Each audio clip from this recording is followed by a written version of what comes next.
How to Catch a Reindeer by Alice Walstead and Andy Elkerton. It's Christmas Eve. That's right, Santa's back. He's here with the whole reindeer team. There are presents and stockings and candy canes and Christmas trees all agleam. You might have sung my name before. The tune starts with Dasher and Dancer. Next in the song are Prancer and Vixen. But who's next? Do you know the answer? Bingo! That's right. I'm Comet herself. I've been with the team from the start. Christmas is my most favorite thing. Each Christmas Eve fills my heart.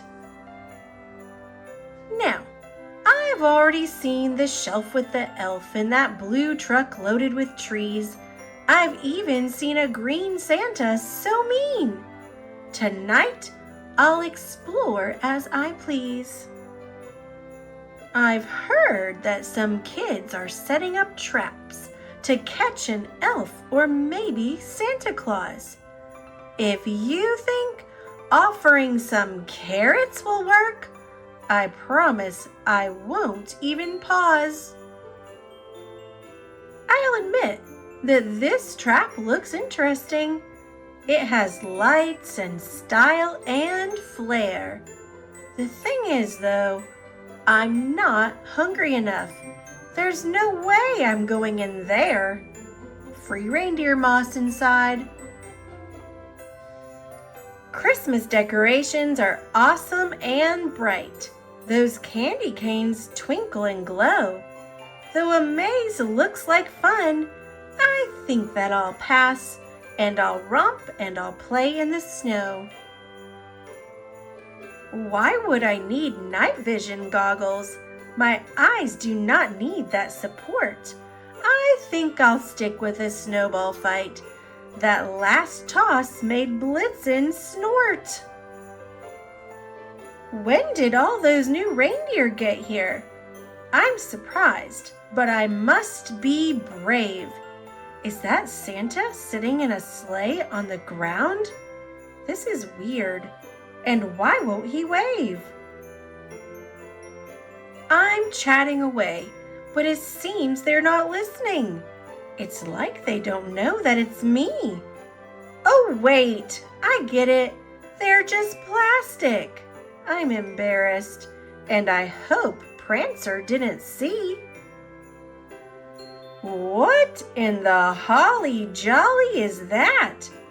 Those huge ornaments started moving. They're rolling and rocking and bouncing around. I could run, but I want to start grooving. Hey friends, come on over. It's for Reindeergram. Now let's say Merry Christmas and flash a smile. This was a great stop, but a few million to go. Christmas Eve must continue with style. Back to the roof. Santa's back in the sleigh. We shouldn't keep the big guy waiting. In the blink of an eye, we'll take off in the sky. On now, Santa calls, no hesitating. I had the most fun ever, to be clear. I'll see you again. Let's do this next year. Merry Christmas to all, and to all a good night. True facts about reindeer. Reindeer have night vision. They live in the tundra where they have friends like the Arctic bunny. Reindeer love to eat moss and lichens, a type of plant that grows on trees and rocks. Santa's reindeer can fly, but all reindeer can run up to 50 miles per hour.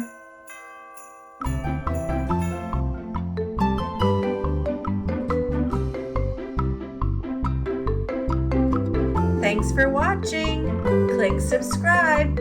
See you later, alligator.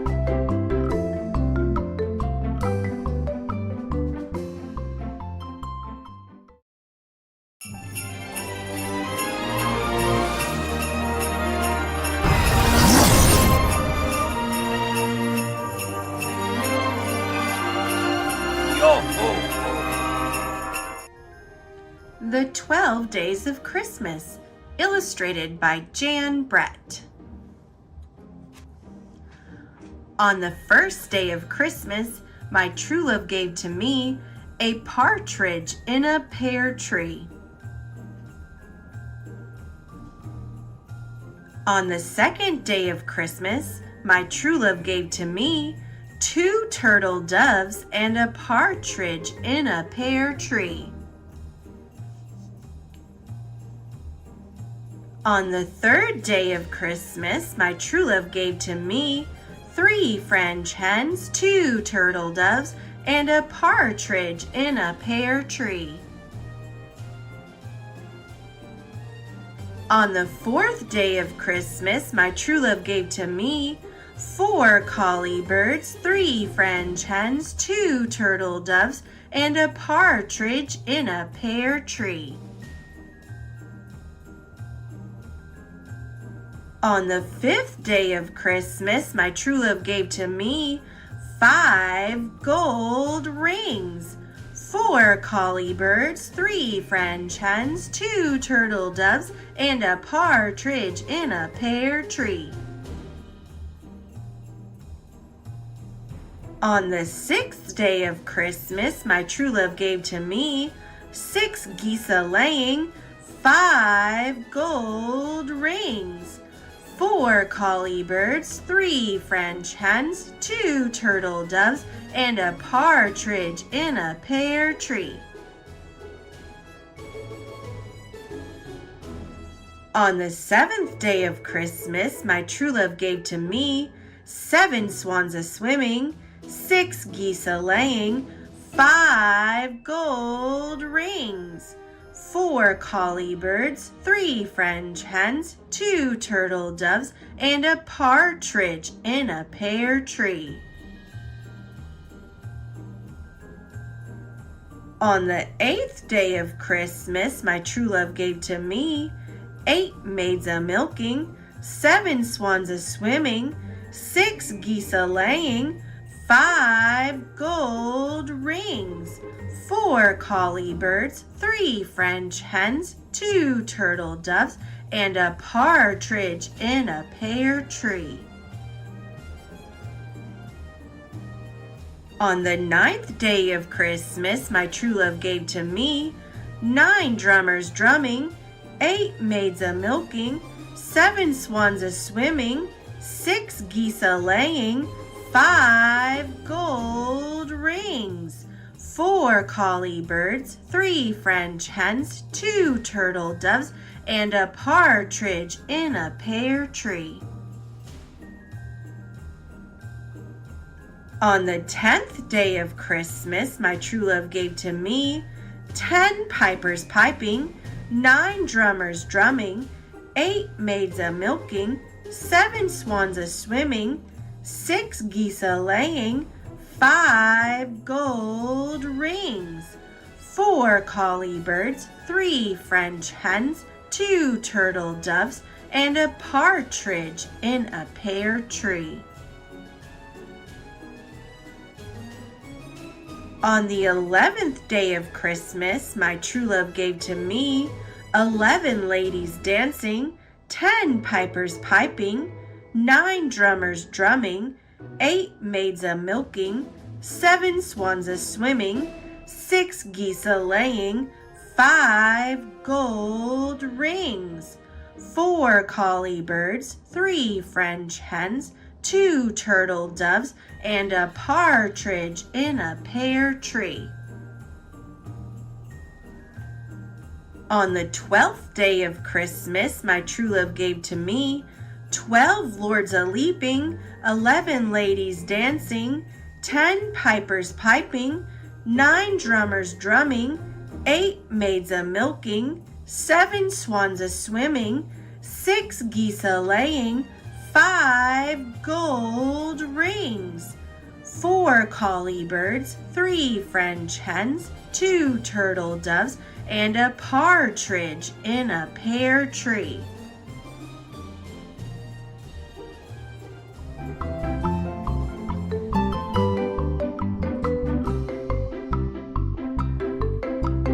Thanks for watching. click subscribe. See you later, alligator.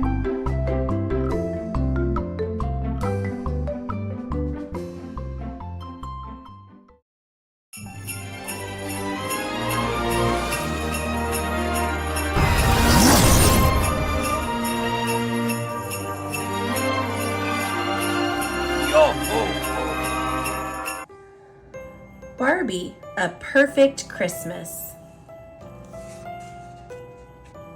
Adapted by Christy Webster, based on the screenplay by Elise Allen, illustrated by Das Group Incorporated. It is almost Christmas!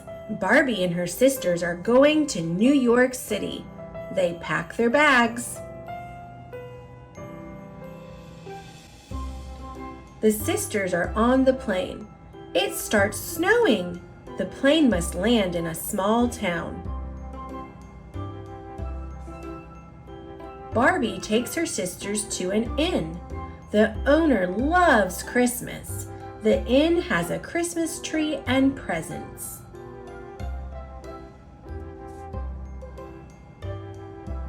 Skipper loves music. She sings. Barbie hears her. Skipper sounds great. The next day, it is still snowing. The girls hang stockings. They will spend Christmas at the inn. The sisters play in the snow. Chelsea meets a puppy. His name is Rudy. Rudy takes Chelsea for a sled ride.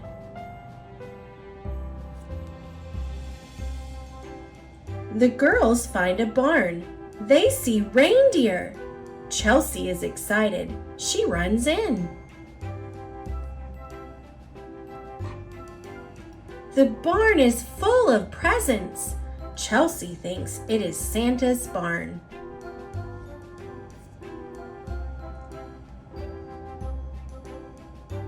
The girls go back to the inn. Skipper sees a band. They sound good. She has an idea. She will plan a Christmas Eve concert.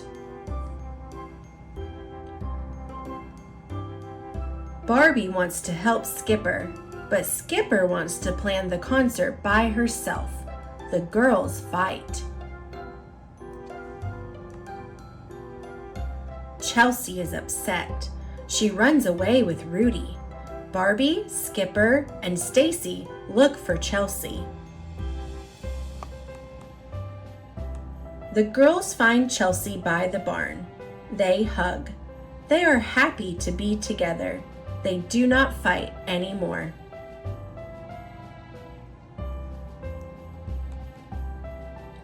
The sisters go inside the barn.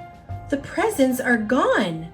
Now there is a stage with pretty lights. Chelsea says Santa put them up. Skipper can have her concert. The sisters work together. They sing, the band plays. Rudy jumps, the crowd dances. The concert is great. Barbie and her sisters have a perfect Christmas.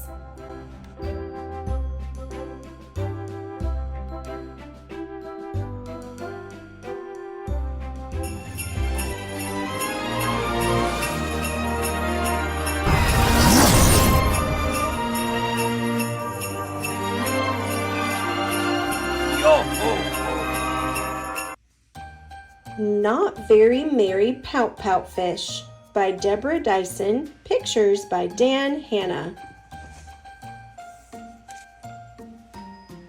In a festive ocean corner, fish were decking out the reef, hanging tinsel, bows, and lights in a holiday motif.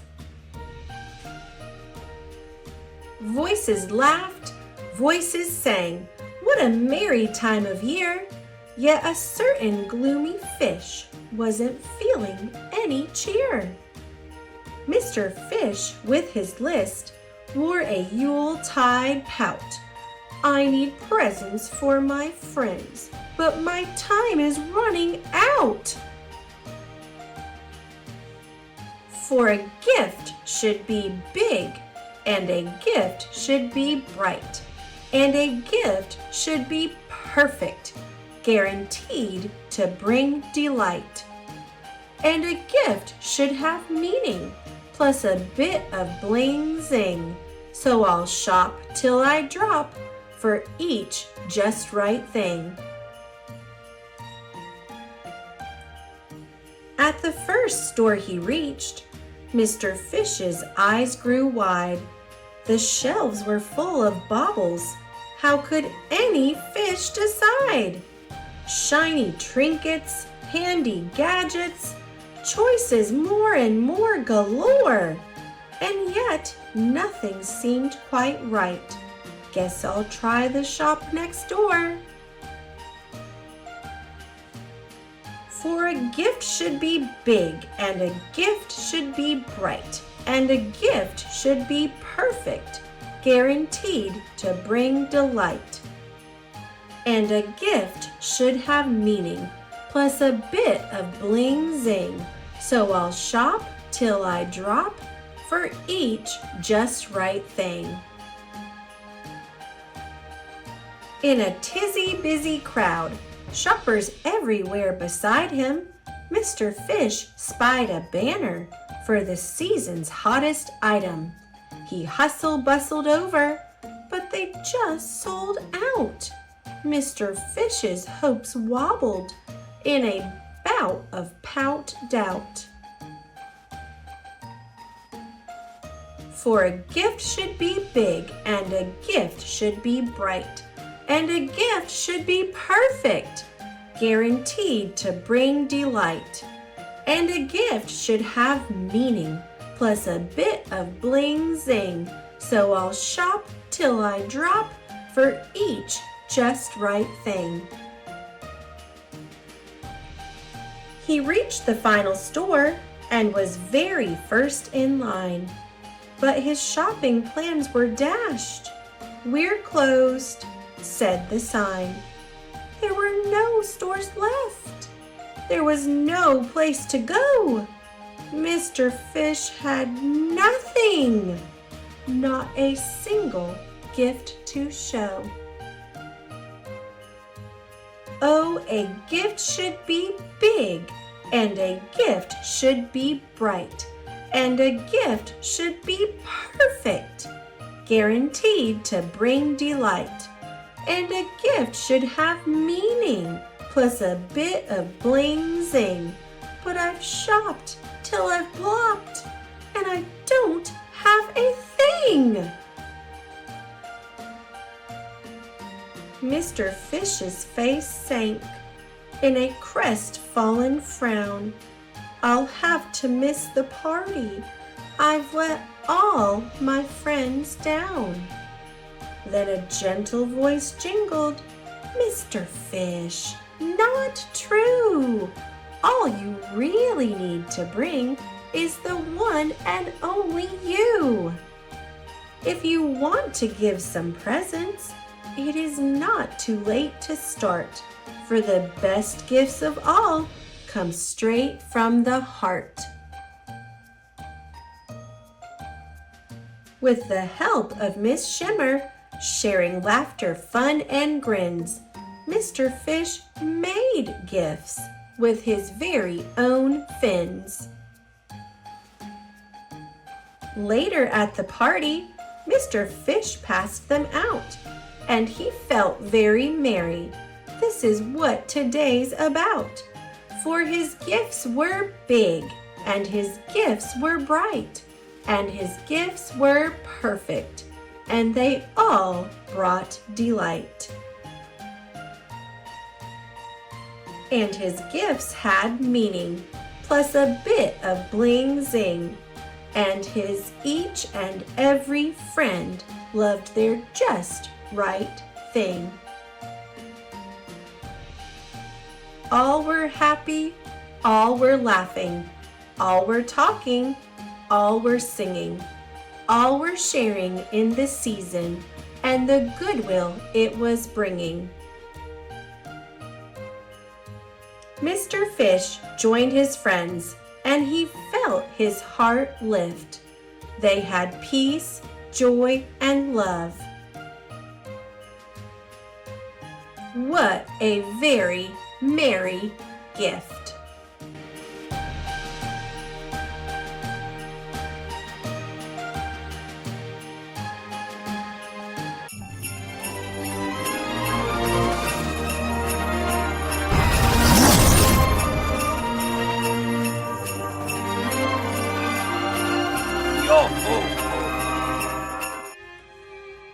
Santa Claus by Elise Primavera. The Kringle family lived high atop the luxurious Bing Cherry Hotel in New York City, and they loved Christmas. They kept a Christmas tree up all year round. Mr. Kringle was president of the renowned Jingle Bell Bell Company. Mrs. Kringle owned the fabulous Mistletoe to Nail Salon over on 56th and 5th. They had even named their young son after you know who. Sophie and her little brother had everything. But if you asked, was it enough? No, they would say. Was it enough to have their own private soda fountain? No! They would shake their heads back and forth. Or clothes and books galore? No, no, no! They would scream. It had been suggested by their great-aunt, Auntie Claus, that maybe Sophie and her little brother were given too many presents. You can never have too many presents, sniffed Sophie. That's my motto. Yes, everyone in the Kringle family loved Christmas. But no one loved it more than Auntie Claus. Auntie Claus lived at the Bing as well, penthouse 25C. Every afternoon, Sophie was summoned there for tea. Each day, Auntie Claus would instruct Sophie on a different topic. One day, it might be Christmas trees. Always pick a nice full one, darling, with springy needles. Another day, decorating. You must drape the garland. Darling, one strand at a time. You must never throw it on. After they finished tea, Auntie Claus would close with these words of wisdom. And darling, always remember my first and final rule. Whether it's birthdays, Christmas, or Halloween, it is far better to give than it is to receive. Sophie wondered about her great aunt a lot. She's so mysterioso, Sophie thought, and this was true. There were many strange goings-on up in penthouse 25C. Most people considered Auntie Claus just another eccentric New Yorker, but Sophie knew that there was more to her than met the eye. For instance, what was the diamond key that always hung from a silver ribbon around her neck? Just a bit of costume jewelry, darling, her great aunt would say, then quickly change the subject. Why did Auntie Claus leave every year right after Halloween and not return until Valentine's Day? Just a business trip, darling. And she'd change the subject again. Where does she go? Sophie wanted to know. Once again, it was Halloween and Auntie Claus announced, "In 1 week, I'm off on my annual business trip." What kinda business are you in anyway?" Sophie had asked. "That, darling, is something for me to know and you to find out," Auntie Claus had said with a twinkle in her eye. And that was exactly what Sophie intended to do. "This year, I have a plan. I'll stow away." Sophie had made up her mind. As she was leaving, Sophie said, "I'm going on a business trip with Auntie Claus." "Marvelous, darling. Be home in time for Christmas. There's a good girl," said her mother. "Do take your mittens," said her father. "I'm going too," said her little brother. "Oh, no, you're not," said Sophie. "Can if I want to," he said. "Cannot," she said. "Can too," he cried. "Cannot," she yelled. Wah! Sophie could hear his ear-splitting scream start to fade as she ran out the door. Sophie tiptoed into Auntie Claus's apartment. There were many boxes and trunks waiting to go. Choosing the largest, Sophie pushed aside the capes and furs and wriggled inside. Quietly, she made a little peephole in the cardboard so she could see everything that was going on. Auntie Claus entered the room. She removed the diamond key that hung from the ribbon around her neck. Next, she placed the key into the lock of her old elevator. The door slid open. The boxes and trunks were loaded. The door slid shut. Vroom! The elevator shot up in the air and out into space. They were going up, up, up. Minutes, an hour passed, and still they were going up. Sophie could feel it getting colder and colder. From her peephole, she could see stars zipping by. Or was that snow? "We can't possibly be in New York any longer," she thought. The elevator landed with a thunk, tipping over Sophie's box. She could no longer see, but she thought she heard cheers. The sound soon faded until all became completely silent. Thinking it safe, she climbed out of the box. "Where am I?" Sophie whispered. "You must be the new elf," a little man said. "That's it," said Sophie. "I'm the new elf. Who are you?" "I'm Mr. Pudding," he said. Oh dear, you're in violation of elf rule number 3. "What do you mean?" asked Sophie indignantly. He pulled a worn green and red book from his pocket. On the cover it read, "Elf Rules and Vital Information." He pointed to the section marked Dress Code. Sophie read out loud, "Always look neat, always look snappy.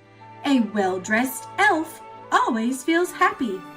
Follow me," he said, and trotted off into the darkness. "Where are we going?" shouted Sophie. "Hurry, hurry," Mr. Pudding called over his shoulder. "Only 48 days left." Mr. Pudding put Sophie right to work in the mailroom.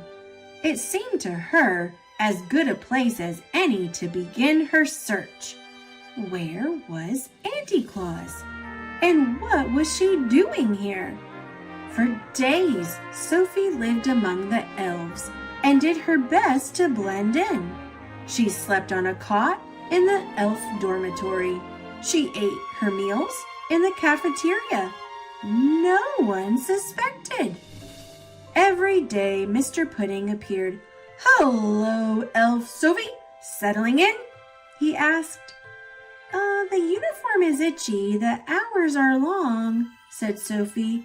This is hard work. Oh dear, said Mr. Pudding. He pulled the old green and red book from his pocket. Elf rule number 2, Mr. Pudding recited. An elf's work is never done, but hard work never hurt anyone. Rules schmeals, thought Sophie. For weeks, Sophie looked high and low for Auntie Claus. But now it was almost Christmas Eve, and she had turned up nothing. Sophie was worried. If she didn't find Auntie Claus, how would she get home? If she didn't get home, how will I get all my Christmas presents? She thought. Just then, Mr. Pudding appeared. Hello, Elf Sophie, he said. Good news. You have excelled in the mailroom and may proceed to package wrapping. After that, we'll all pitch in on sleigh packing. I'm not going to package wrapping, and I'm not going to sleigh packing. I want to go home, Sophie yelled. I have to get all my... But before she could finish, Santa's voice interrupted over the PA system. It's that time of year again, his voice boomed, and I was hoping one of you would volunteer to go to the coal mines and pick up the BB&G list. Sophie whispered to Mr. Pudding, What's the BB&G list? BB&G, he shivered, is short for bad boys and girls. Any boy or girl on that list goes without presents or worse for Christmas. Sophie swallowed hard. Uh-oh, she thought. Mr. Pudding continued, Only the bravest elf would volunteer for such an awful job. Yes, a brave elf, thought Sophie, or else a girl who thinks she might be on that list. She raised her hand high. I'll go, she said. Oh dear, Mr. Pudding said. As Sophie made her way toward the coal mines, she could hear the chanting of the BB and girl elves. Spoiled brats and crybabies, wine babies, and all the ones who don't believe. Here's some coal and here's some gunk. Fill a stocking that smells like a skunk. Sophie went down, down, down, where it became darker and darker. Finally, she reached the very bottom. There was the list. Sophie looked for her name. But it wasn't her name she saw on the list. It was, My own little brat of a brother, she cried. Chris is on the bad boys and girls list? Well, she thought, once she'd gotten past the shock of it, they do kind of have a point. But then she pictured the two of them on Christmas morning. There would be lots of presents for her and nothing for her little brother. On his favorite day of the year, Chris would find only a stinky stocking filled with coal and gunk. He will be so disappointed. He will be so sad, Sophie said. She quickly erased his name, but now there was a large telltale gap. There was only one thing to do.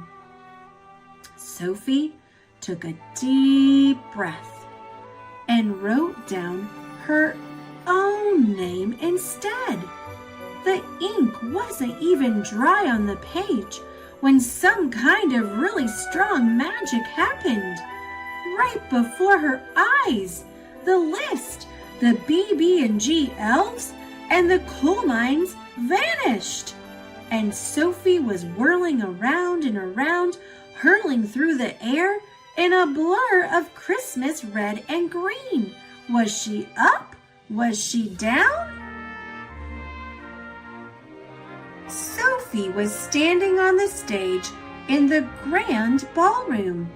A clock struck midnight. Santa began to speak.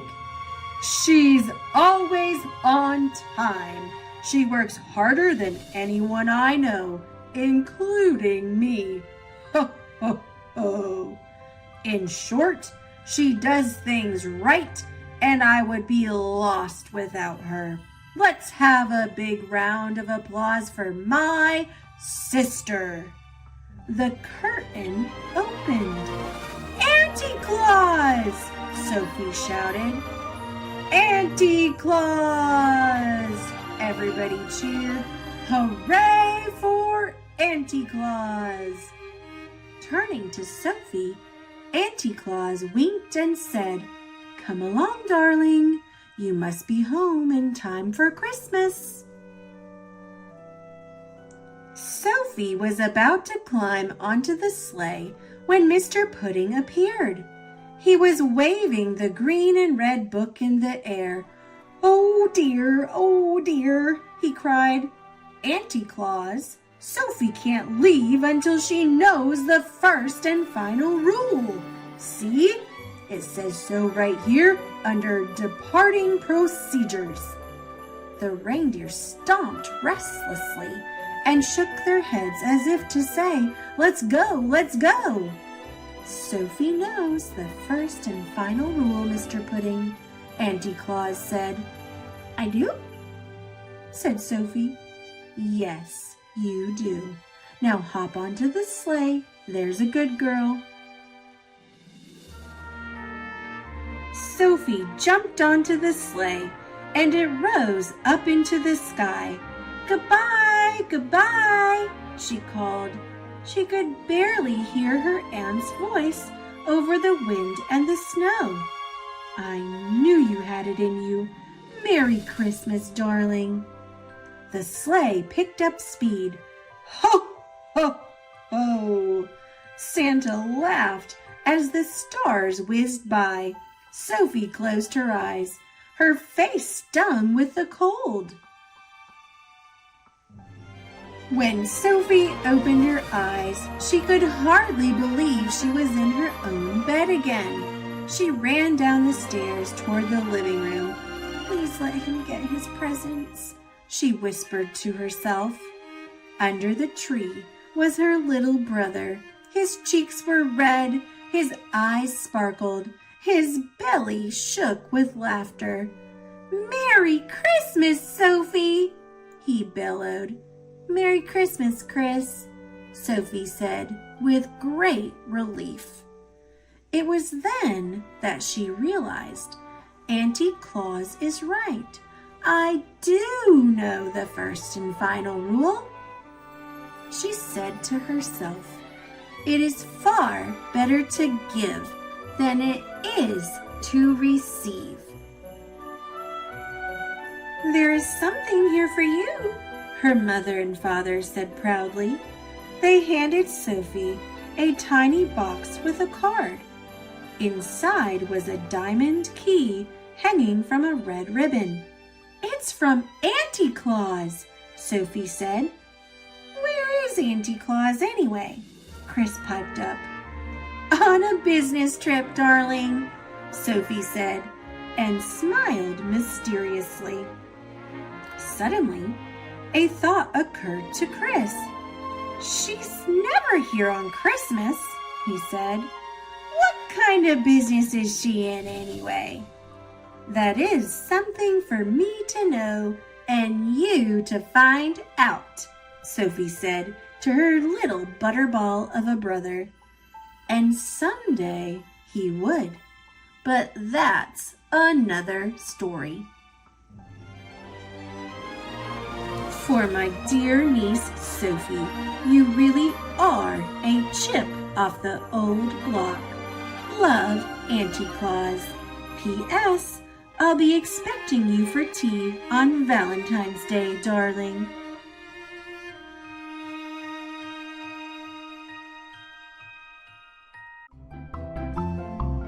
Thanks for watching. Click subscribe. See you later, alligator.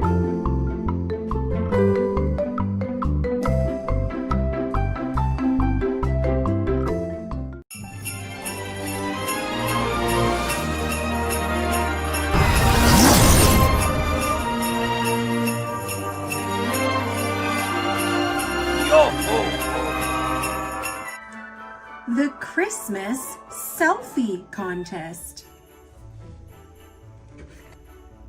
by Rosie Greening and Claire Fennell.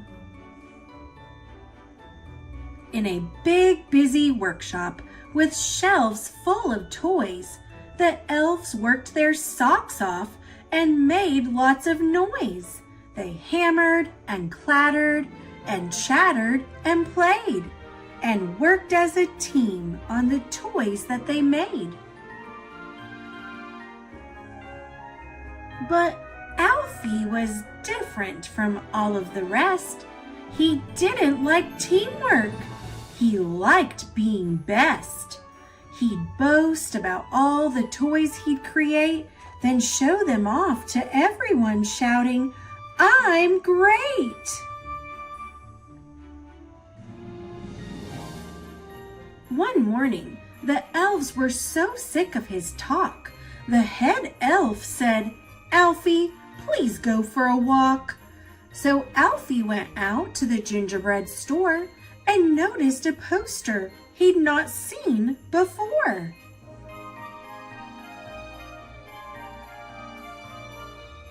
It said, "Santa is holding a selfie contest. So send in your photos and he'll pick the best." Young Alfie was certain he'd win it with ease. "I'll take the best selfie. It sounds like a breeze."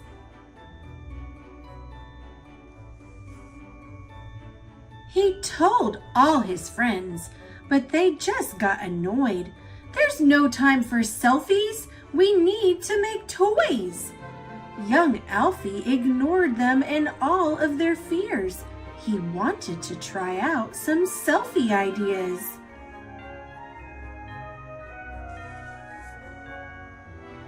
He ran to the polar bears, chilling outside. "Please pose for a selfie," he eagerly cried. The bears made a tower and Alfie yelled, "Cheese!" But one of the polar bears just had to sneeze. Achoo! So Alfie rushed off to a whale in the sea. He said, "Will you pose for a selfie with me?" But as Alfie's camera went off with a flash, the whale spurted water on him with a splash.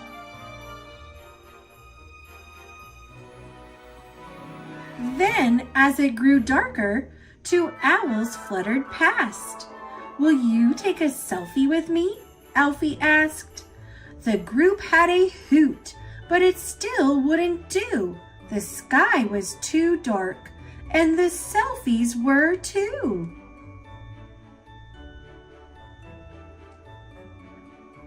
Poor Alfie ran back to the workshop in tears. "I thought I would win, but I'm out of ideas." "Forget about selfies," the other elves said. "Let's finish these toys with some teamwork instead."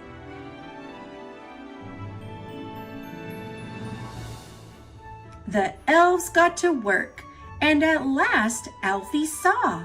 When they worked as a team, they could do so much more. They sanded and painted with painstaking care, and soon there were colorful toys everywhere. "The workshop looks magical," young Elfie said, and then an idea popped into his head. "Let's pose for a selfie," he said with a grin. "With all of us in it, this selfie could win."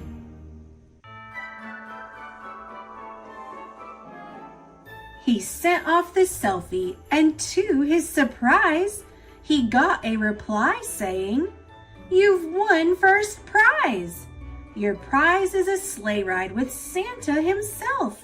Congrats on your selfie, you're one lucky elf." Young Elfie was thrilled, and he knew what to do. He showed all his friends and said, "You should come too." When Santa arrived in his beautiful sleigh, the elves clambered in. Then they went on their way. And as Santa's reindeers soared into the skies, young Alfie was glad they had all shared his prize.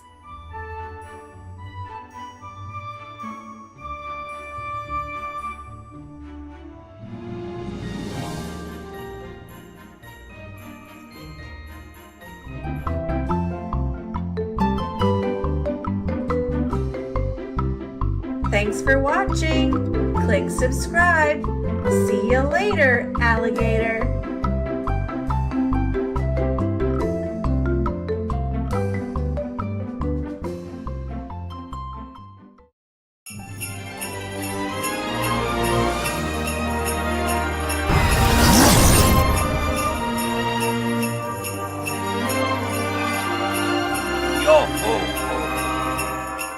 The Gingerbread Man Loose at Christmas by Laura Murray, illustrated by Mike Lowry.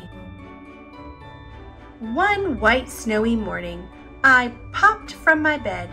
My teacher was calling, "Wake up, sleepyhead!" The classroom was decked out in holiday lights. They twinkled and sparkled in reds, greens, and whites.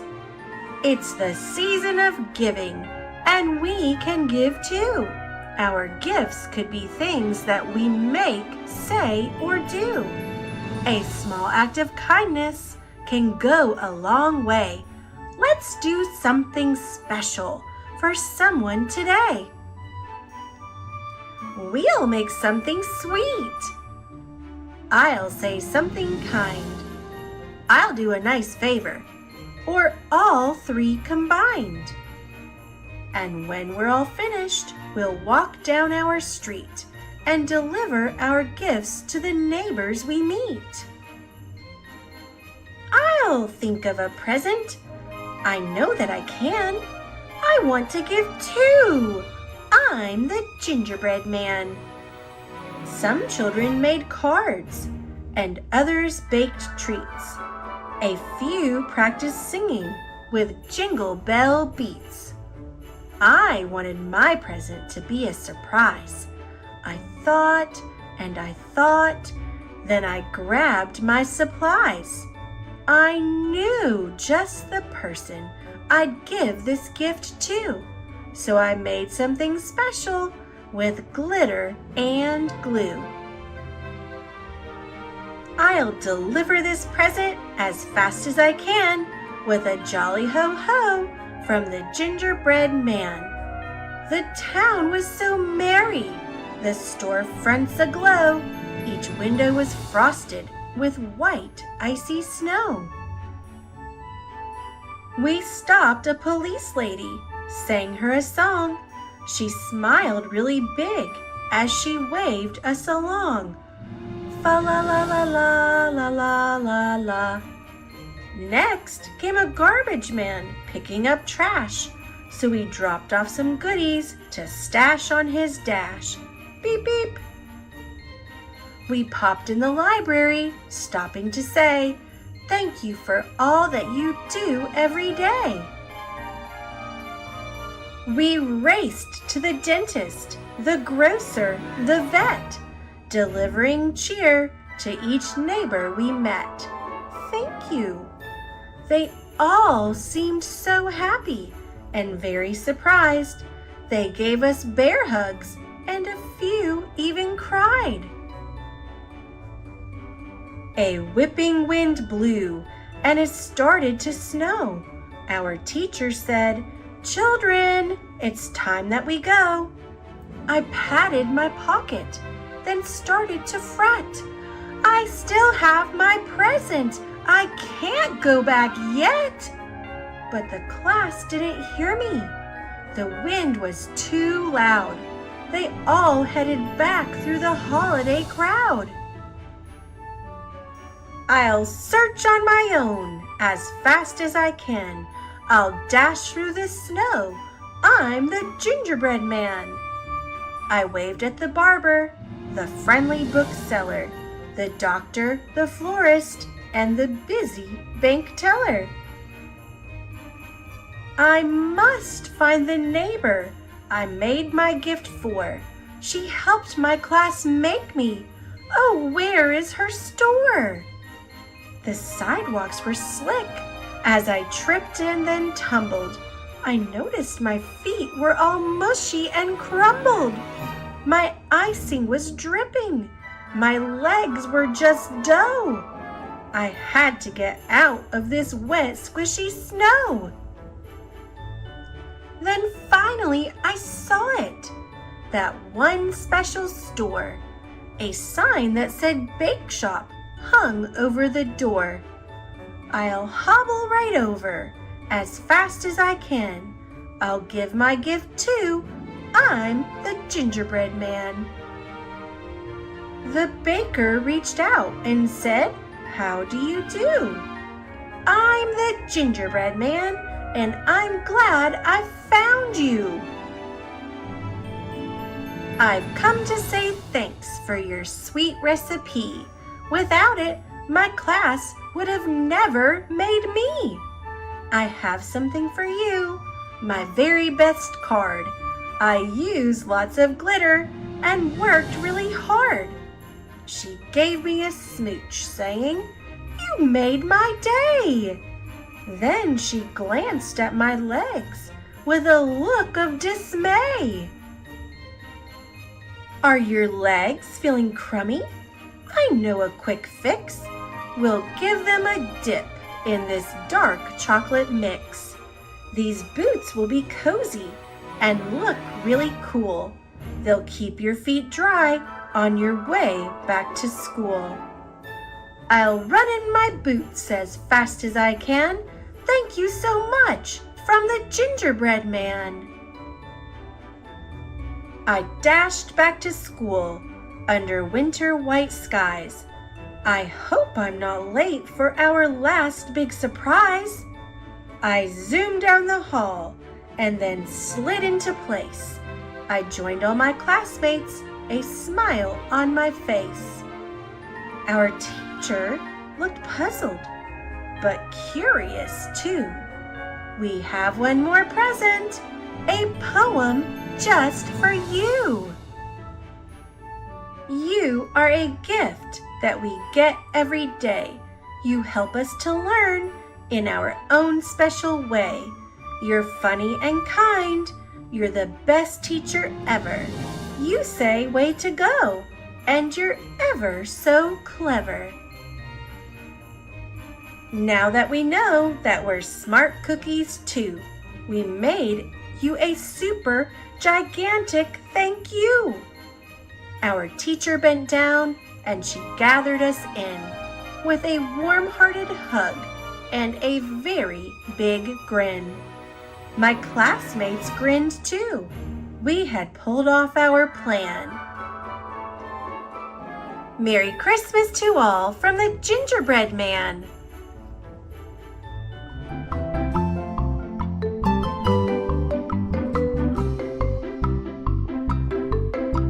Thanks for watching. Click subscribe. See you later, alligator.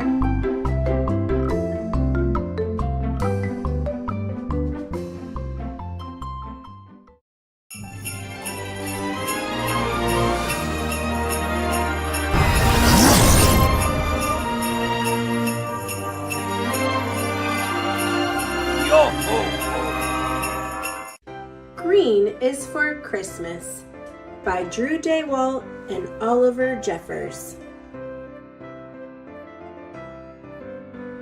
Green is for Christmas. Green is for holly. Ahem. Red is for Christmas. Red is for candy canes, even old ones. Green is for fir trees. Red is for Santa Claus. Darn right it is. Listen, you guys, I'm invisible all year long, so you're not taking this one away from me. Hello, snowflakes, snowmen, marshmallows. White is for Christmas. Hello, I'm kind of a big deal on the Christmas tree. Silver is for Christmas.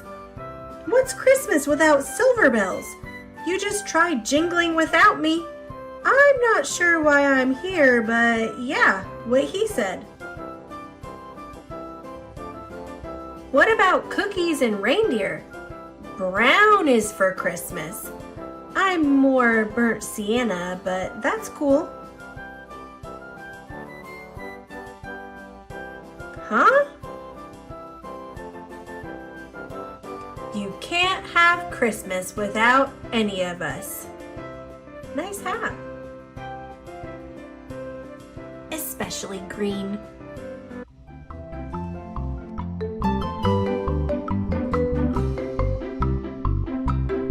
Thanks for watching. Click subscribe. See you later, alligator.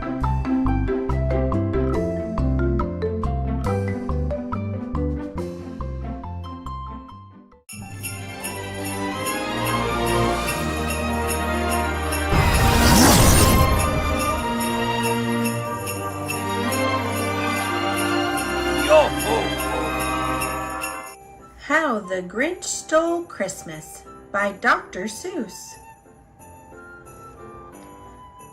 Every Who down in Whoville liked Christmas a lot.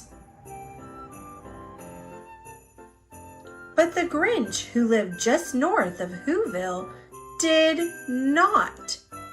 The Grinch hated Christmas, the whole Christmas season. Now please don't ask why. No one quite knows the reason. It could be his head wasn't screwed on just right. It could be, perhaps, that his shoes were too tight. But I think that the most likely reason of all may have been that his heart was 2 sizes too small.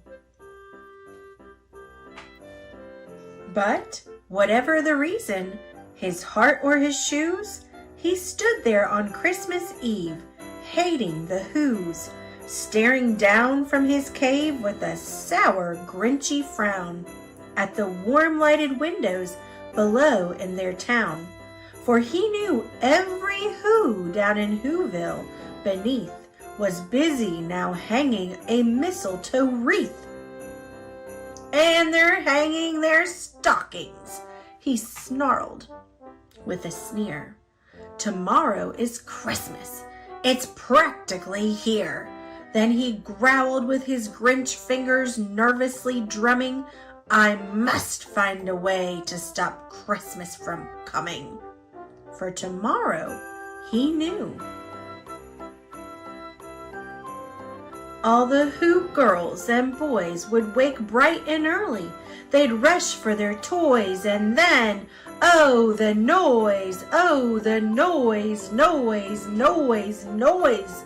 That's one thing he hated, the noise, noise, noise. Then the Whos, young and old, would sit down to a feast, and they'd feast, and they'd feast, and they'd feast, feast, feast, feast. They would feast on Who pudding and rare Who roast beast, which was something the Grinch couldn't stand in the least. And then they'd do something he liked least of all.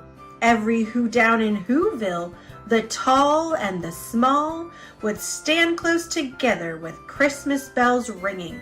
They'd stand hand in hand, and the Whos would start singing.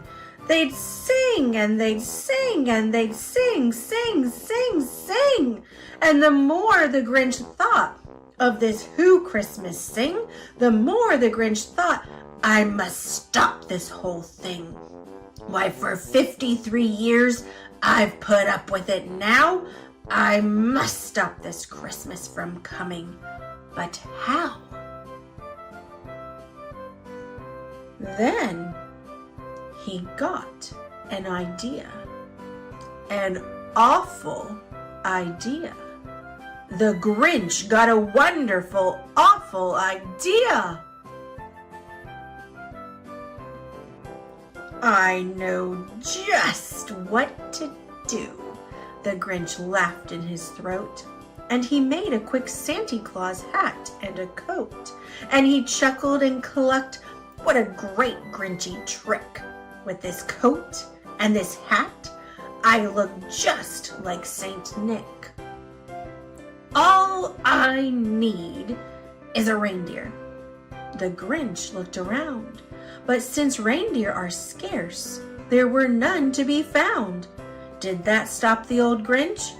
No, the Grinch simply said, if I can't find a reindeer, I'll make one instead. So he called his dog Max. Then he took some red thread and he tied a big horn on the top of his head. Then he loaded some bags and some old empty sacks on a ramshackle sleigh, and he hitched up old Max. Then the Grinch said, "Get up!" and the sleigh started down towards the homes where the Whos lay a snooze in their town. All their windows were dark. Quiet snow filled the air. All the Whos were all dreaming sweet dreams without care. When he came to the first little house on the square, "This is stop number 1, the old Grinchy Claus hissed. And he climbed to the roof, empty bags in his fist. Then he slid down the chimney, a rather tight pinch. But if Santa could do it, then so could the Grinch. He got stuck only once, for a moment or two. Then he stuck his head out of the fireplace flue, where the little Who's stockings all hung in a row. "These stockings," he grinned, "are the first things to go."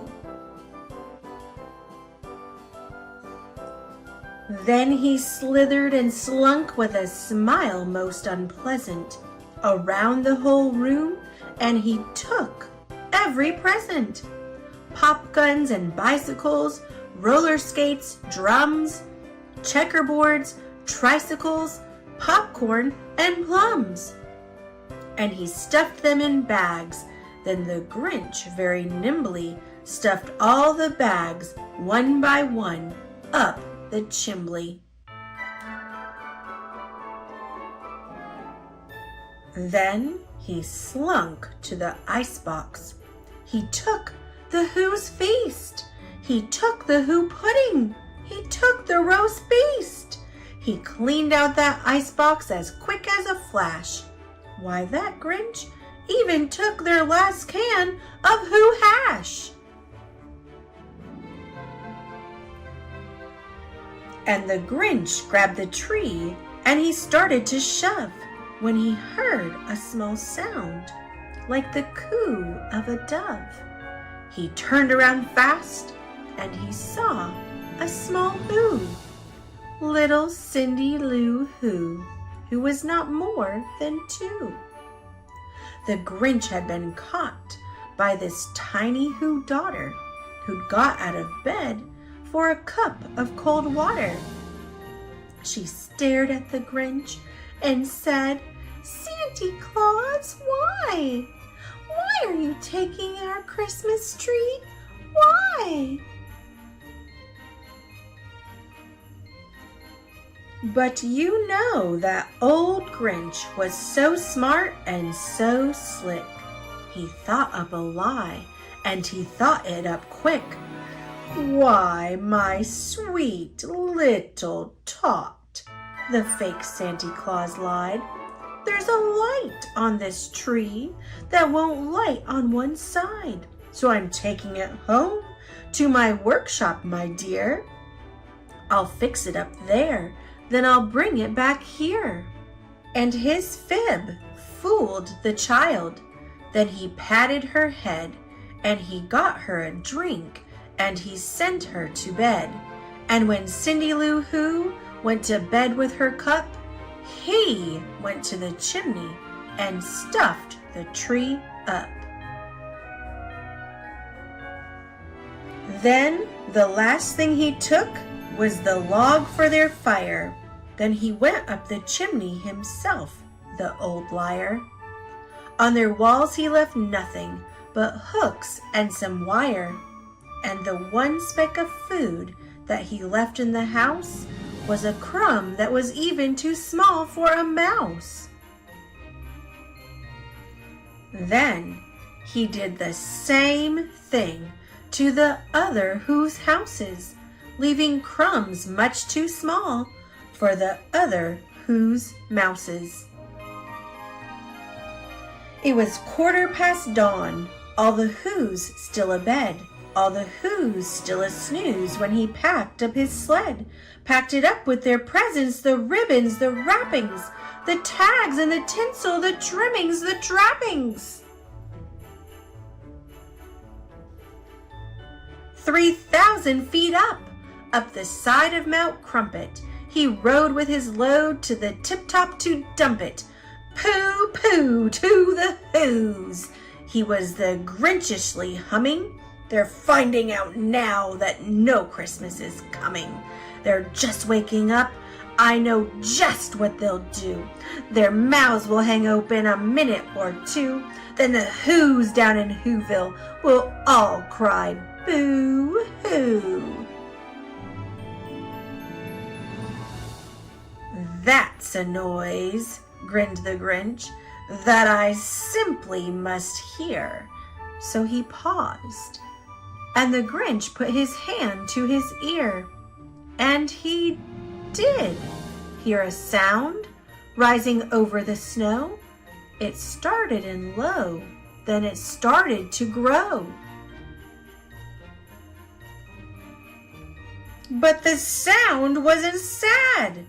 Why, this sound sounded merry.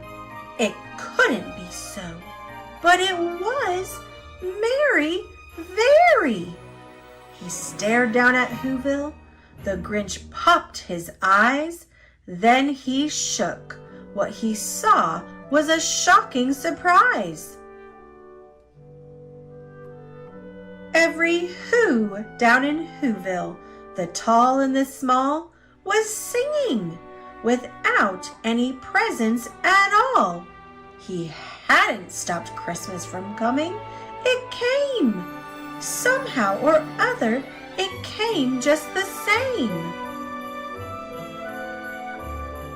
And the Grinch, with his Grinch feet, ice cold in the snow, stood puzzling and puzzling. How could it be so? It came without ribbons. It came without tags. It came without packages, boxes, or bags. And he puzzled 3 hours till his puzzler was sore. Then the Grinch thought of something he hadn't before. Maybe Christmas, he thought, doesn't come from a store. Maybe Christmas, perhaps, means a little bit more. And what happened then? Well, in Whoville they say that the Grinch's small heart grew 3 sizes that day, and the minute his heart didn't feel quite so tight, he whizzed with his load through the bright morning light, and he brought back the toys and the food for the feast, and he himself, the Grinch, carved the roast beast.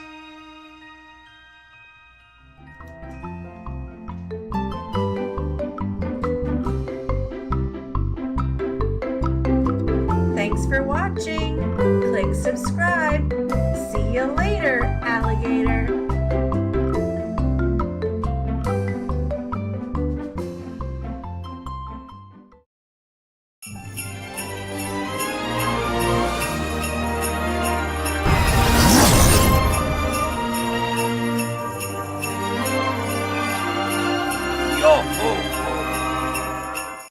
How to Catch a Reindeer by Alice Walstead and Andy Elkerton.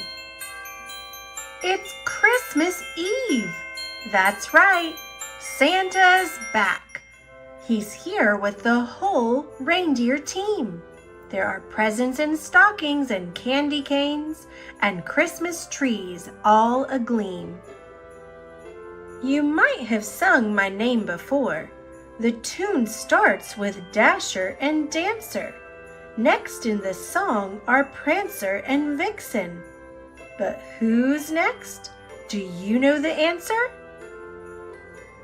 Bingo! That's right. I'm Comet herself. I've been with the team from the start. Christmas is my most favorite thing. Each Christmas Eve fills my heart. Now, I've already seen the shelf with the elf and that blue truck loaded with trees. I've even seen a green Santa so mean. Tonight, I'll explore as I please. I've heard that some kids are setting up traps to catch an elf or maybe Santa Claus.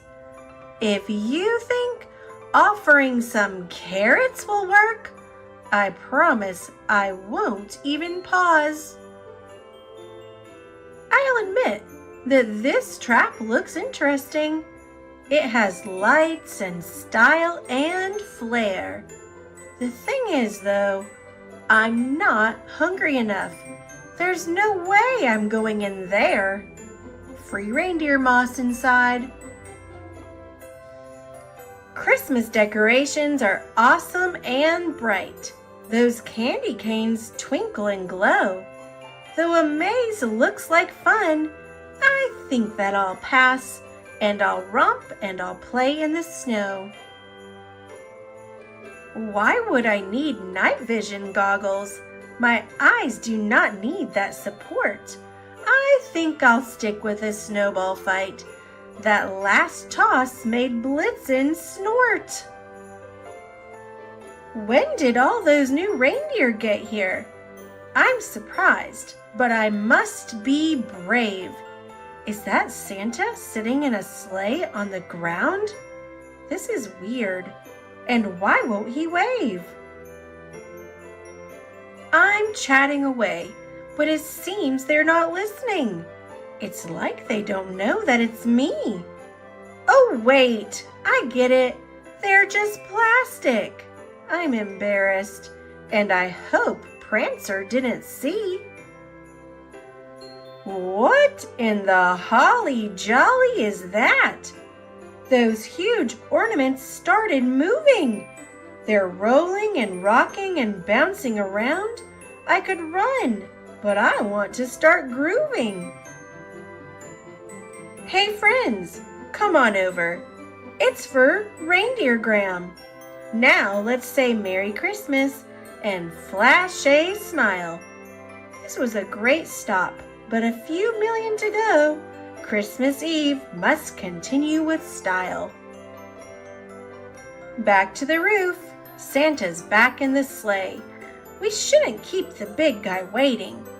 In the blink of an eye, we'll take off in the sky. On now, Santa calls, no hesitating. I had the most fun ever, to be clear. I'll see you again. Let's do this next year. Merry Christmas to all, and to all a good night. True facts about reindeer. Reindeer have night vision. They live in the tundra, where they have friends like the Arctic bunny. Reindeer love to eat moss and lichens, a type of plant that grows on trees and rocks. Santa's reindeer can fly, but all reindeer can run up to 50 miles per hour.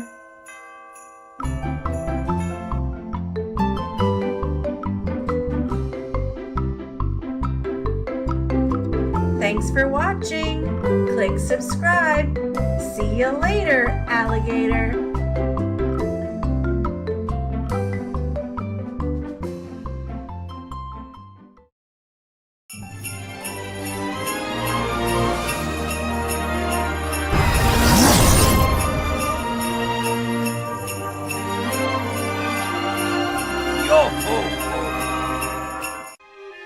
How to Catch an Elf by Adam Wallace and Andy Elkerton.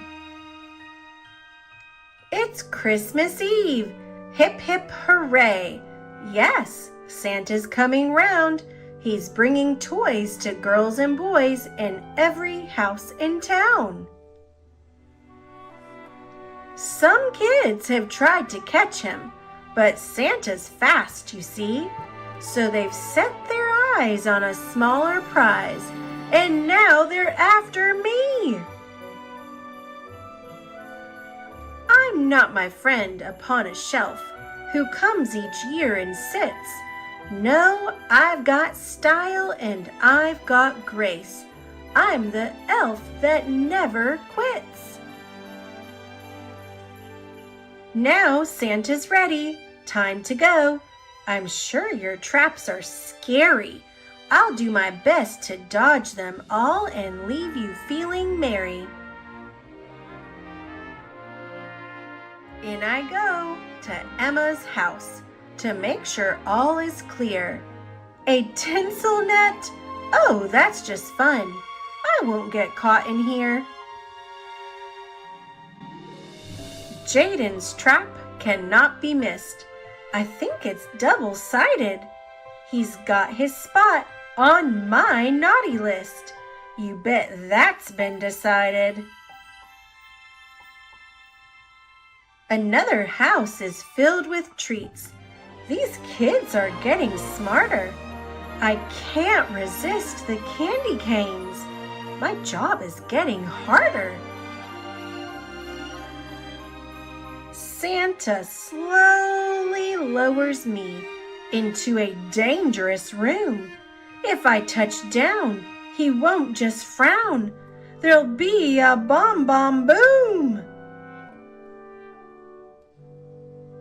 Your Christmas maze is all laid out. My work's no longer cushy. I safely brought you all your gifts. But hey, you zapped my tushy. And now my radar's perking up. This next one's quite a chore. We don't yet know what lies ahead in this family grocery store. We run inside and get caught up in an avalanche of food. We've seen all kinds of traps before, but not to this magnitude. The dinner cannon burps and spits and shoots out ham and gravy, and then it follows with dessert?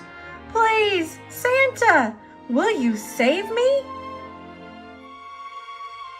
We tumble down the waterfall above the Eggnog River, but Santa and I are an awesome team. Together we deliver. And now it's time for us to leave. Our night is nearly done. You tried your best this Christmas Eve, so Merry Christmas, everyone.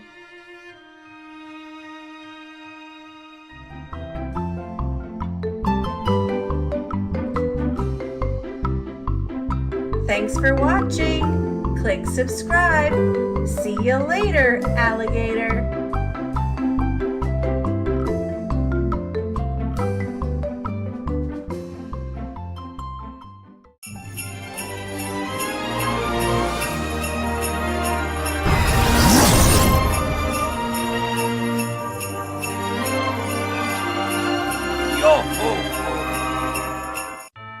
Llama Llama Jingle Bells by Anna Dewdney.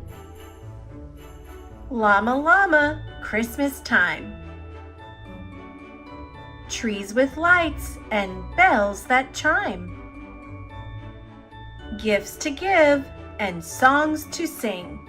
What will Llama Santa bring? Bake some cookies, decorate. Santa's snack goes on a plate. Cozy times, delicious smells. Llama Llama Jingle Bells.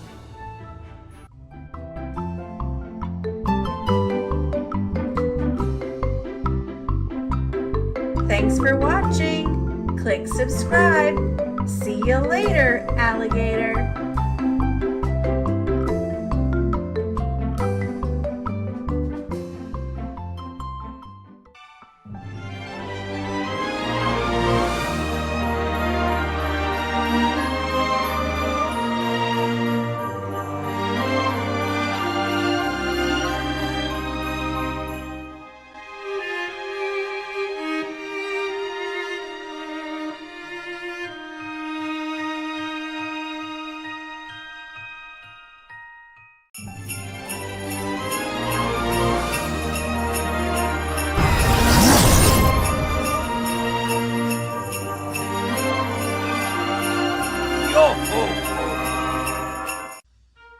Mr. Willoughby's Christmas Tree by Robert Barry. Mr. Willoughby's Christmas tree came by special delivery, full and fresh and glistening green, the biggest tree he had ever seen. He dashed downstairs to open the door. This was the moment he'd waited for. A magnificent tree! Splendid! He cried. Please, sir, won't you carry it right inside? I think it might look best this year, right in the parlor corner here. But once the tree stood in its place, Mr. Willoughby made a terrible face. The tree touched the ceiling, then bent like a bow. Oh, good heavens, he gasped. Something must go. Baxter, the butler, was called on in haste to chop off the top, though it seemed quite a waste. That's great, Mr. Willoughby cried with glee. Now we can start to trim my tree. When the trimming was well underway, the top was placed on a silver tray. Baxter said, I know just who'd be delighted with this Christmas tree. So it was presented to Miss Adelaide, Mr. Willoughby's upstairs maid. Won't this tree be a pretty sight when I have trimmed it later tonight? But the top, oh dear, I'm so afraid will have to be cut, sighed Miss Adelaide. And so with scissors sharp and long, she snipped off the top while she hummed a song. The top was set out the very next day, in back of the house, to be thrown away. That little tree top caught the eye of Tim, the gardener, passing by. He certainly was not about to see that little tree thrown out. He hurried home straight away to see what Mrs. Tim would say. Fa-la-la-la-la, surprise, surprise! His wife could not believe her eyes. "But our house," she said, "is so snug and small. I do not believe we need it all." And before Tim had a chance to shout, she cut off the top and threw it out. Barnaby Bear was padding by. It almost hit him in the eye. Now, who would throw a tree away so very close to Christmas Day? "I'll take it home. That's what I'll do. Look, Mama Bear, I've a present for you." "Isn't it a pretty tree?" yawned Barnaby quite drowsily. But Little Bear, standing off far, cried out, "That tree won't hold a star." Barnaby said, "Let's cut a hunk off of the bottom here at the trunk." But Mama Bear just shook her head and sliced the treetop off instead. "Jolly by golly," Barnaby said with a kick. "Mama, that surely is just the right trick. Let's trim it with bells and honey rings, some berries and tinsel and popcorn on strings." Mama said, "Trim it just as you like. I've got to tidy up for the night. This top we won't need any more. I'll put it just outside the door." Later on that frosty night, Frisky Fox came into sight. He spied the treetop, rubbed his chin, opened his sack, and stuffed the top in. He scampered home and jumped his gate. This Christmas present couldn't wait. "It's even better than mincemeat pie," said Mrs. Fox with a happy sigh. Then the foxes saw that their Christmas prize was just a wee bit oversized. "There, my dears, don't you worry. I'll fix this top now in a hurry." Benjamin Rabbit found it then, just outside the fox's den. "It seems," he thought, "most certainly Santa left that for my family. Look!" he cried. "See the tree I found?" With that he called his family round. Then there was a merry-making, rollicking, frolicking, carrot-shaking celebration around the tree. All were as happy as rabbits can be. Benjamin Rabbit, with his own hand, sliced a carrot and made a stand. "Now let's see how this will look in our little chimney nook." But right away the children cried, "Look, it's leaning off to one side." "It's too tall, that's all," said Mrs. Rabbit, and as though it were a summer carrot, she gave it a chop and threw away the top. Then Mistletoe Mouse just happened to see that tiny tip of a Christmas tree.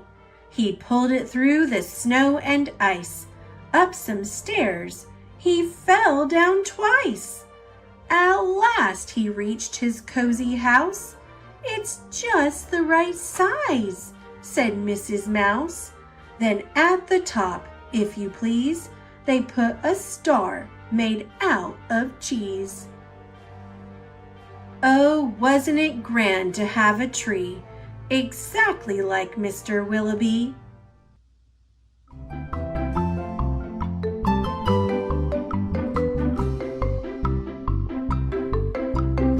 Thanks for watching.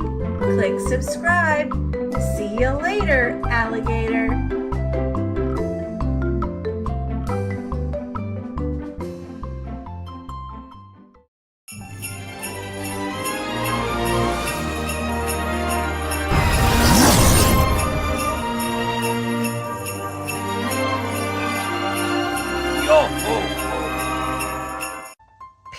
Pink-alicious! Merry Pinkmas by Victoria Can.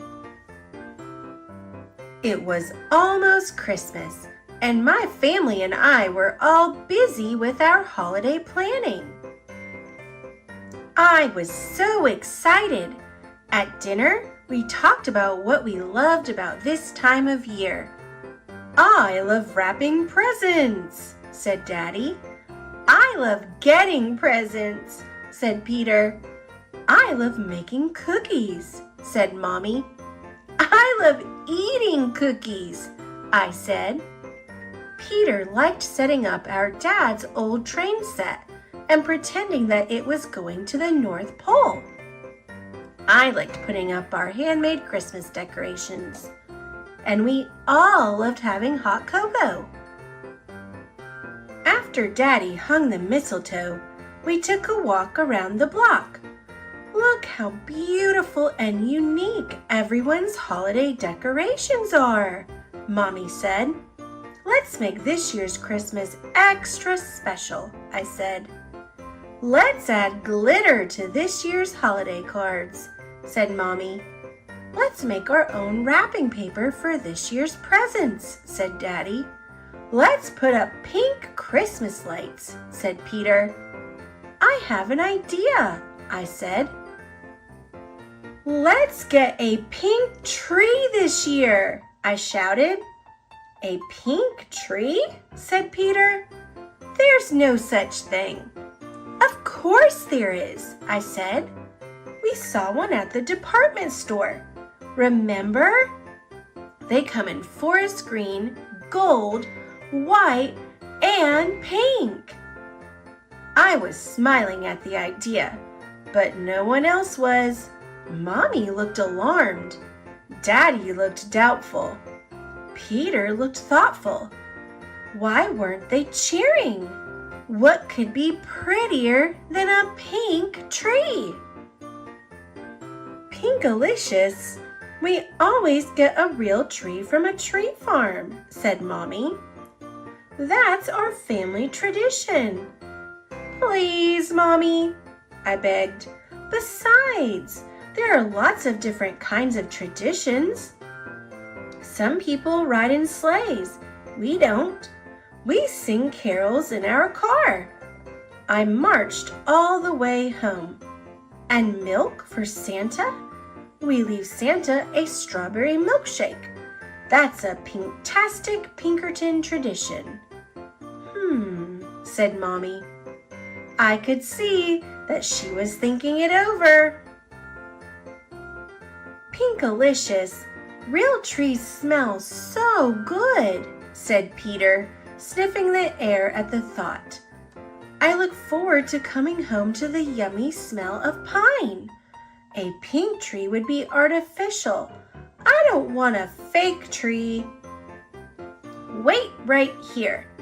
I have just the thing," I said, and ran off to rummage through the junk drawer. "Ta-da! Feast your nose on this. You won't ever want to leave the house." Said Peter. I could see that he was thinking it over. "Pink-alicious," said Daddy. "Where on earth would we keep the tree after Christmas? Our house is jam-packed, full of sports equipment and art supplies." "That's easy to solve," I said. "We'll keep the tree in the backyard. The blue jays and cardinals will be able to enjoy it all year long." Said Daddy. I could see that he was thinking it over.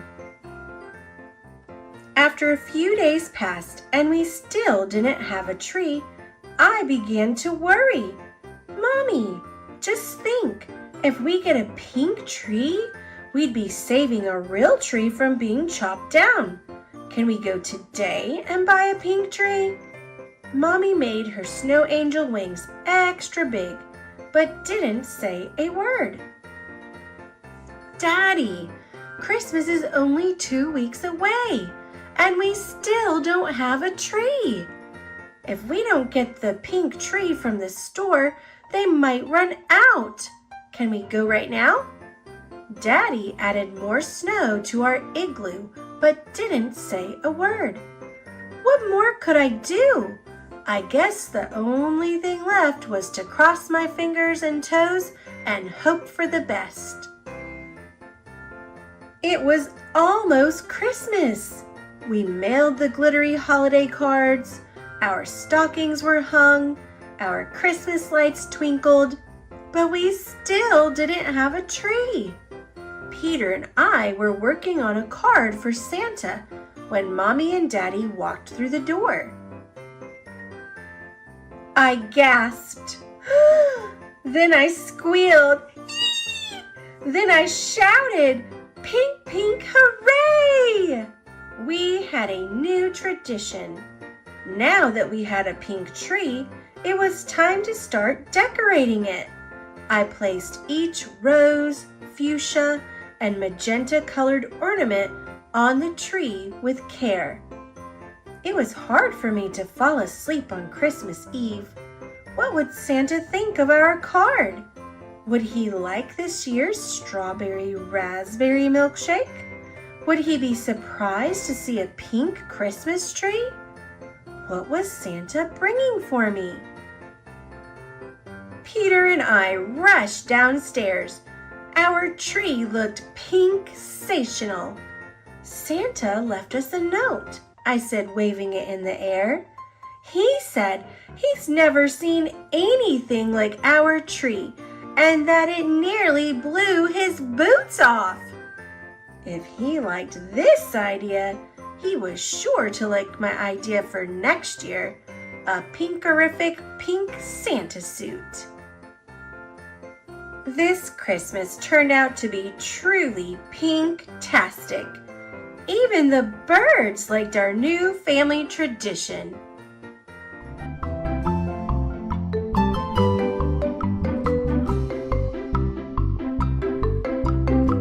Thanks for watching. Click subscribe. See you later, alligator.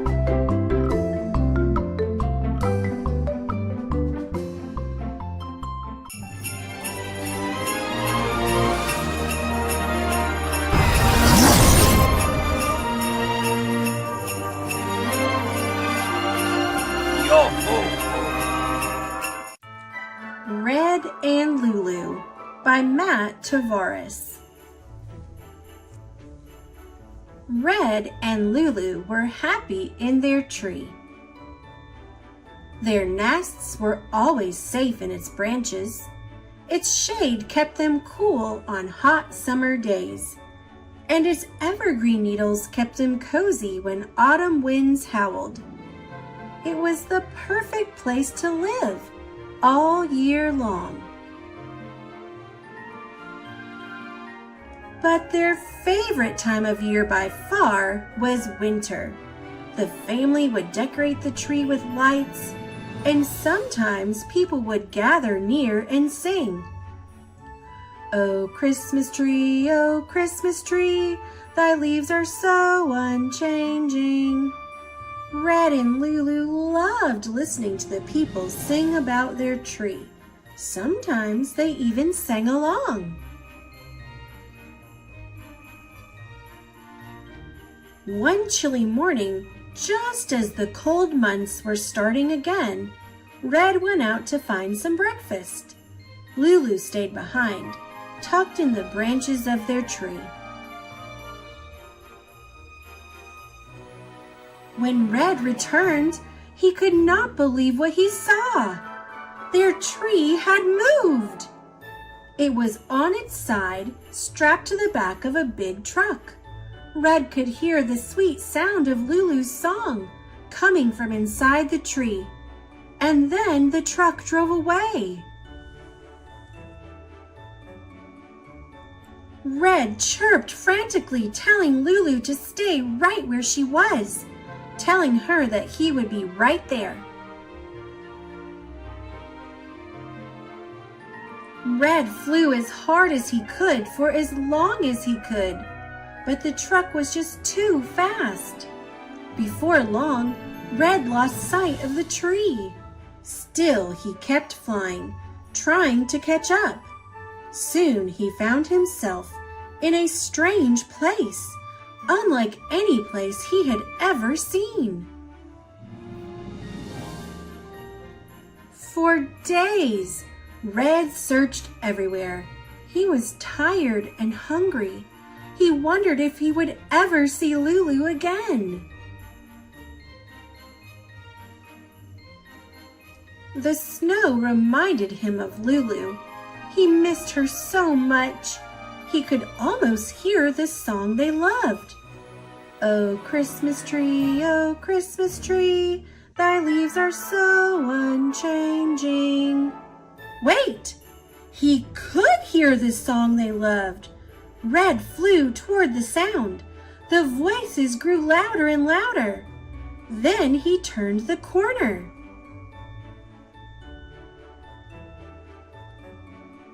Red chirped with glee and soared over the singing crowd. He flew right for their favorite branch. Lulu!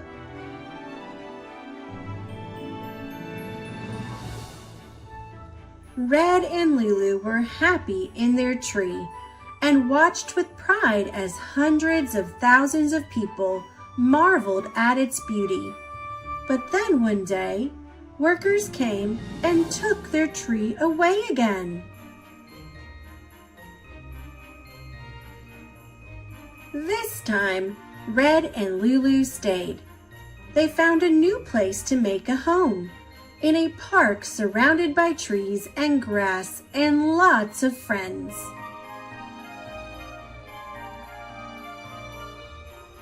Now, every year, when the air turns cold, Red and Lulu take a special trip.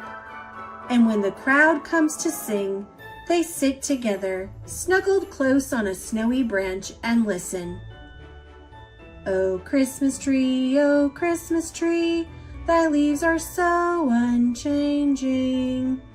Sometimes they even sing along. The Rockefeller Center Christmas Tree. Before there were even any buildings in New York City's Rockefeller Center, there was a tree.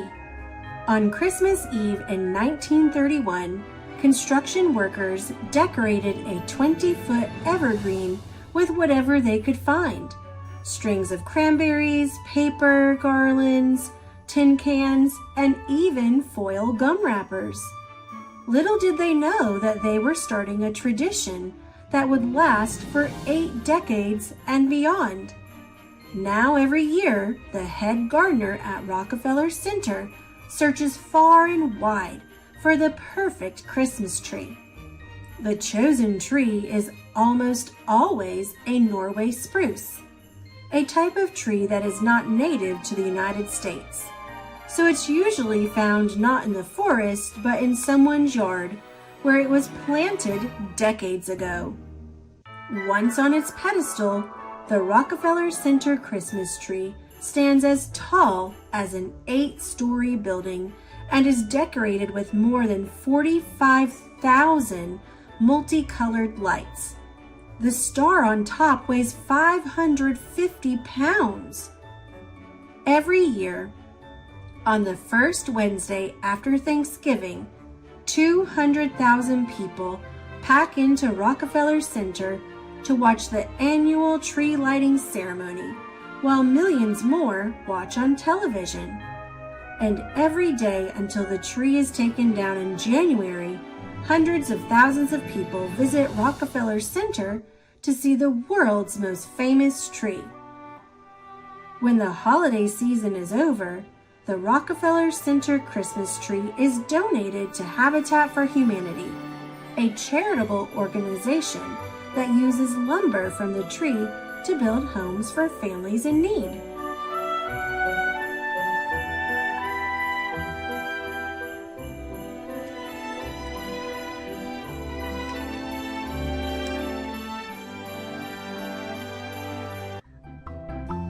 Thanks for watching. Click subscribe. See you later, alligator.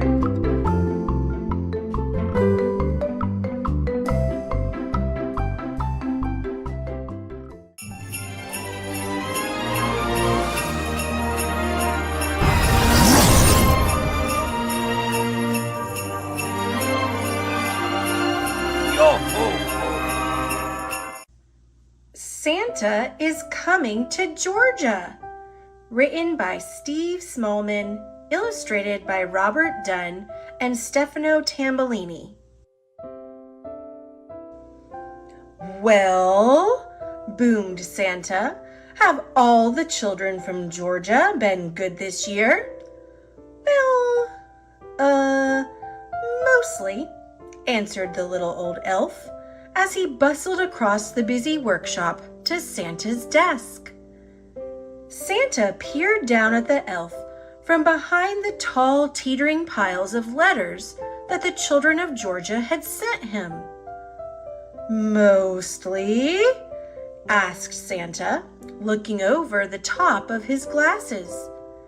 Yes, but they've all been especially good in the last few days, said the elf. Jolly good, chuckled Santa. Then we'd better get their presents loaded up.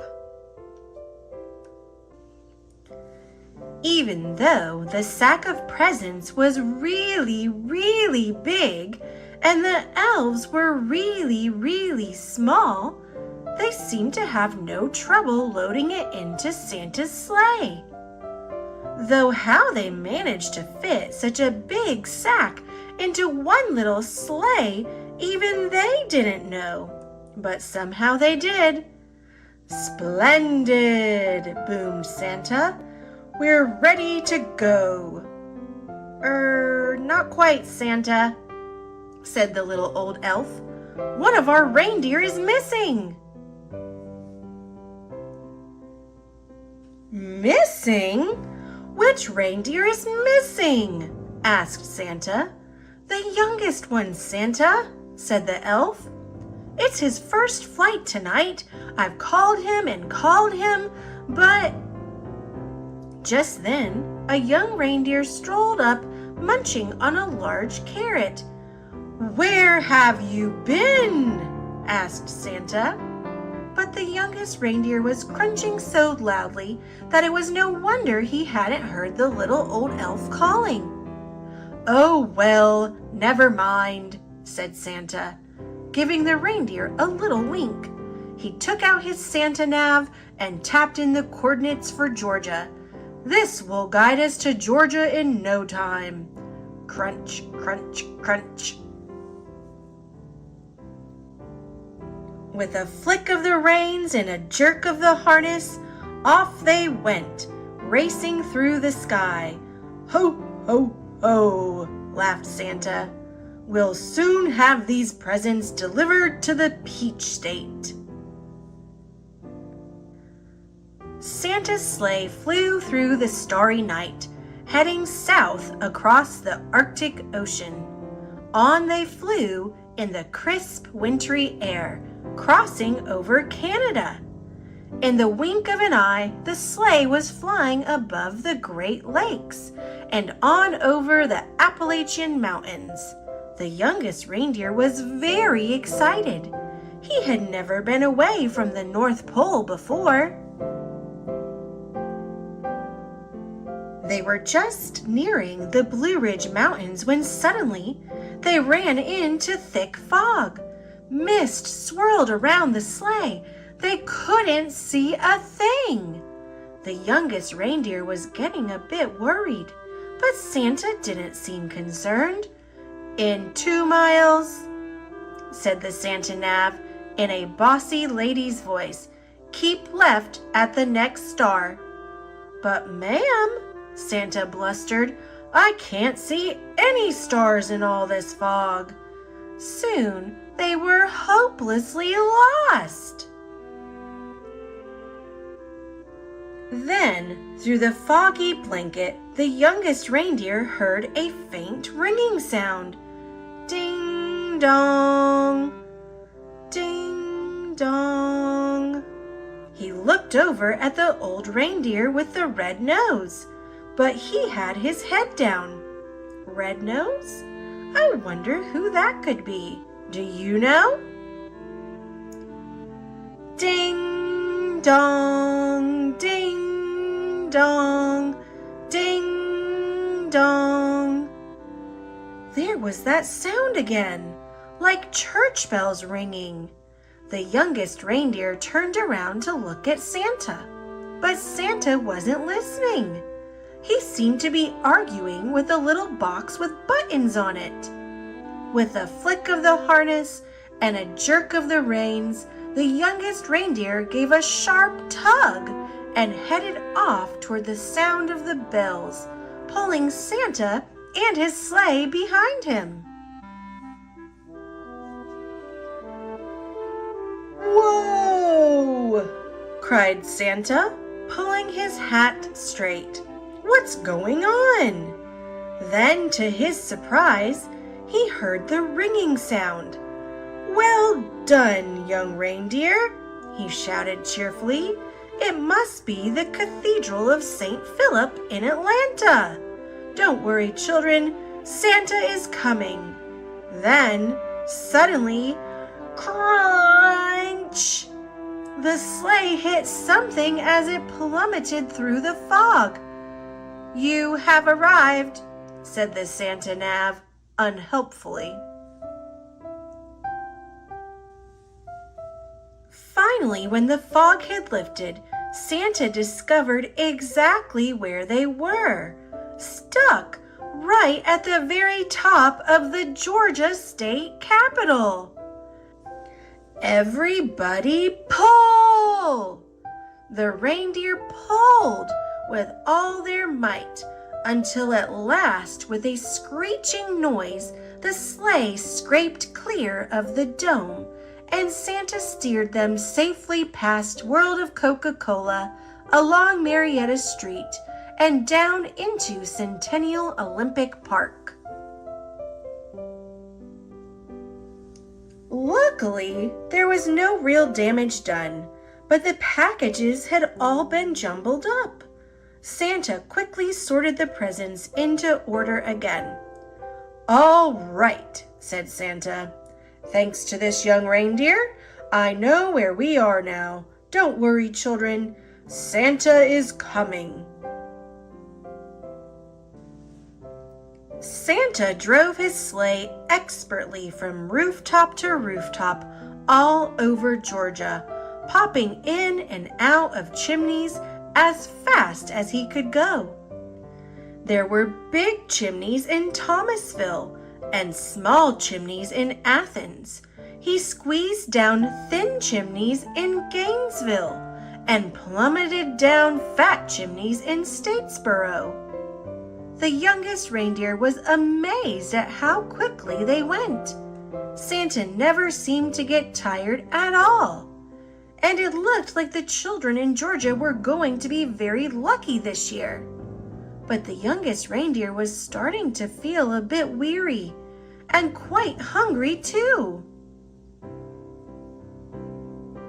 In house after house, Santa delved inside his sack for packages of every shape and size. He piled them under the Christmas trees and carefully filled up the stockings with surprises. In house after house, the good children of Georgia had left out a plate of cookies, a small glass of milk, and a big, crunchy carrot. Santa took a little bite out of each cookie, a tiny sip of milk, wiped his beard, and popped the carrots into his sack. From Savannah to Decatur, from Augusta to Albany, from Macon to Marietta, and all the places in between, Santa and his sleigh visited every house in Georgia. Santa delivered presents to Andrew, Allison, Anna, Arabella, Archie, Ashley. The list went on and on. Zach, Zara, Zeb, Zoe, Zibble. Zibble? That must be a spelling mistake, surely. Finally, Santa had delivered the last present on his long Georgia list. "Great moons and stars," sighed Santa. "It's past midnight, and my sack seems as heavy as ever. I hope I haven't forgotten anyone." Santa opened his sack to check, but it was full of juicy, crunchy carrots. Santa divided the carrots among all the reindeer. "Well done," he said, patting the youngest reindeer gently on the nose. But the youngest reindeer didn't hear him. He was too busy munching. Then it was time to set off for home. Santa reset his Santa nav once more to the North Pole, and soon they were speeding across Chattahoochee River, over Peachtree Street, and out over Stone Mountain Park, through the crisp, starry night. "Ho, ho, ho," laughed Santa. "Merry Christmas, Georgia."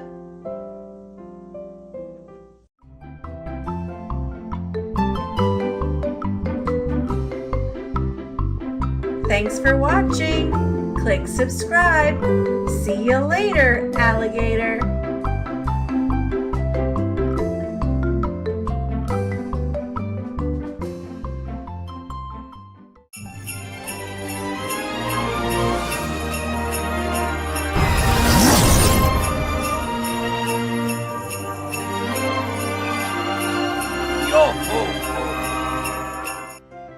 Santa's Stuck by Rhonda Gowler Green, illustrated by Henry Cole. Toys are nestled, tree lights glow, stockings stuffed march in a row. Santa sighs, it's time to go. Gathers up his giant sack, spies a note and Christmas snack. Boys and girls have been so kind, they left sweets for him to find. His suit feels rather snug.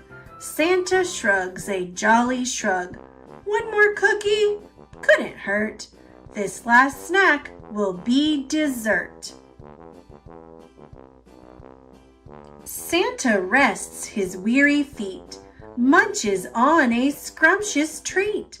Nibble, nibble, tasty crumbs, licks the frosting from his thumbs, smacks his lips on fruitcake too, wolfs the whole thing, chomp, chomp, chew. Chocolate fudge, he sneaks a piece, can't resist, he has a feast. Belly bulges, Santa stops. Uh-oh, look, a button pops. Restless reindeer, cold wind blows, up the chimney Santa goes.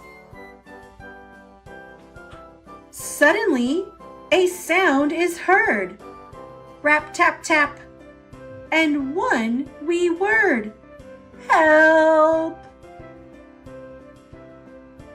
Little ones tucked in their beds, candy cane dreams in their heads. Slumber on, don't hear a peep, but dog bolts upright from his sleep. Bravely pit-pats down the stair, sees boots kicking in the air. Santa whispers, I'm stuck tight. Dog helps push with all his might.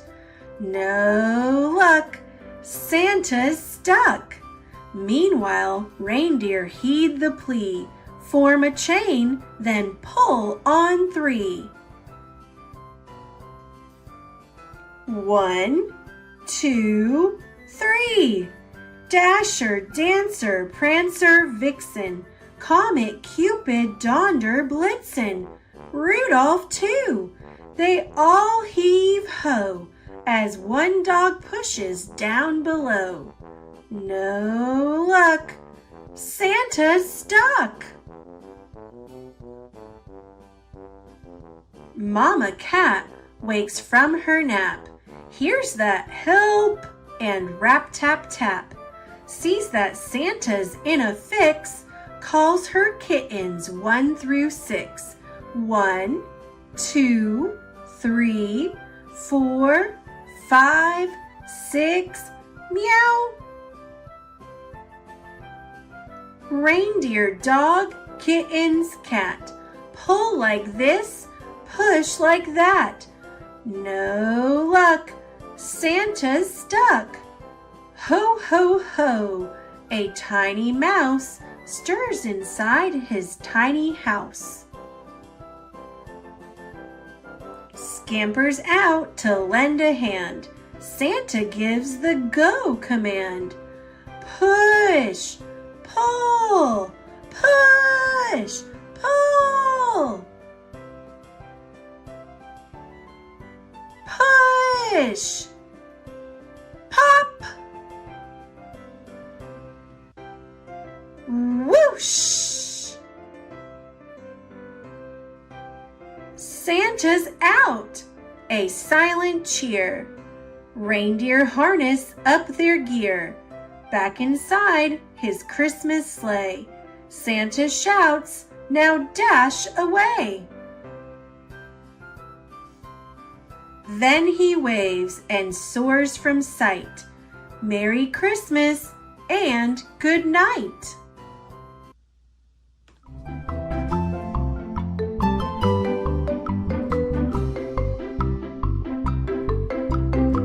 Thanks for watching.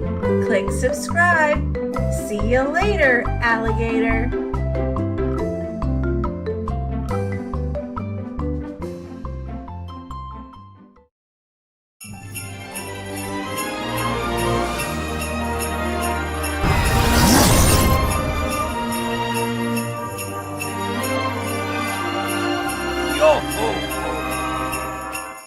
Splat the Cat Christmas Countdown.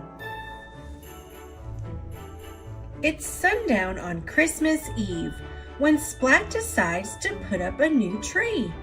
So Santa will have enough room for all our gifts, he says. It's almost bedtime and Splat is still not done decorating his tree. Now it's time for Splat to wrap his gifts. Finally, it's bedtime. I hope Santa remembers how nice I've been this year, Splat says with a yawn. Santa came, Splat shouts. This is the best Christmas ever.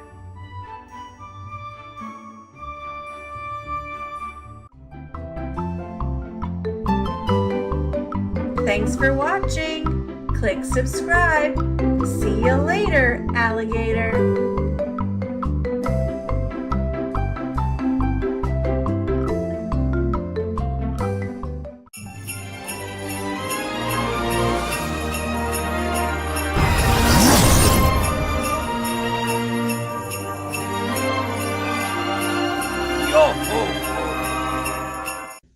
The Christmas Owl, based on the true story of a little owl named Rockefeller, by Ellen Kalish and Gideon Steerer, illustrated by Ramona Kolitsky. Once in a little town, in a little front yard, lived a little owl high in the branches of a very big tree. For the curious little owl, not even a year old, the world was filled with wonder. Streams were for splashing, forests were for flying, and friends of all feather were merrily made. One day, when winter had arrived, the town around her began to transform. Houses were decorated, lights were strung, jingles and music filled the icy air. Little Owl watched and listened, and that night, when darkness came, the whole town glittered and glowed. "What is going on here?" she asked her friends. "Christmas," said Moose. what is that?" Little Owl said. "Not sure," said Rabbit. "No idea," said Skunk. "No one knows," said Squirrel, "but it happens every year." The next morning, confused as ever, Little Owl flew home, where she found some people standing around the big tree's trunk. "It's beautiful," said one of them. "It'll be a perfect Christmas tree," said another. "A Christmas tree?"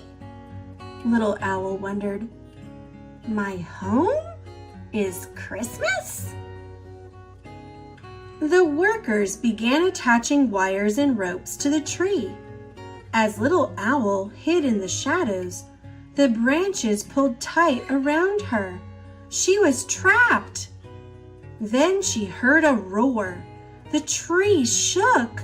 Spinning and swaying, it was lowered down onto a truck. Little Owl was dizzy. "Is this Christmas?" "Say goodbye to our tree," someone called as the big truck rumbled away. "Your tree?" wondered Little Owl. "How could anyone own a tree?" For hours and hours they drove. The cold wind rushed beneath her feathers. Little Owl was hungry, but there was nothing to eat.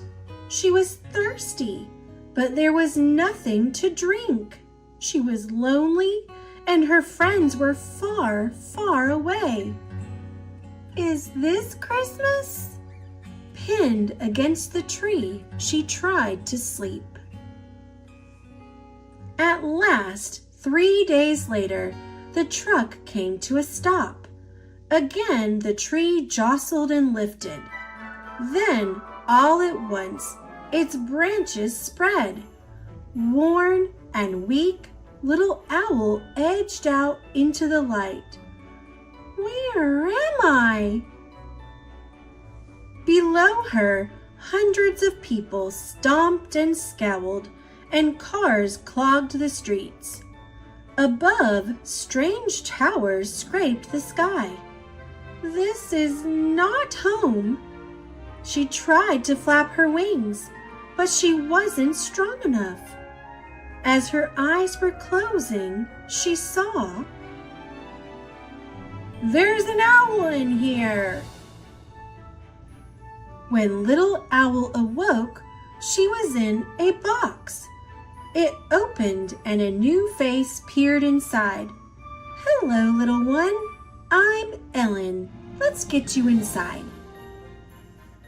Whatever Christmas was, it seemed to have gotten inside the house. The place was warm and cozy. It seemed, oddly, to be made for birds.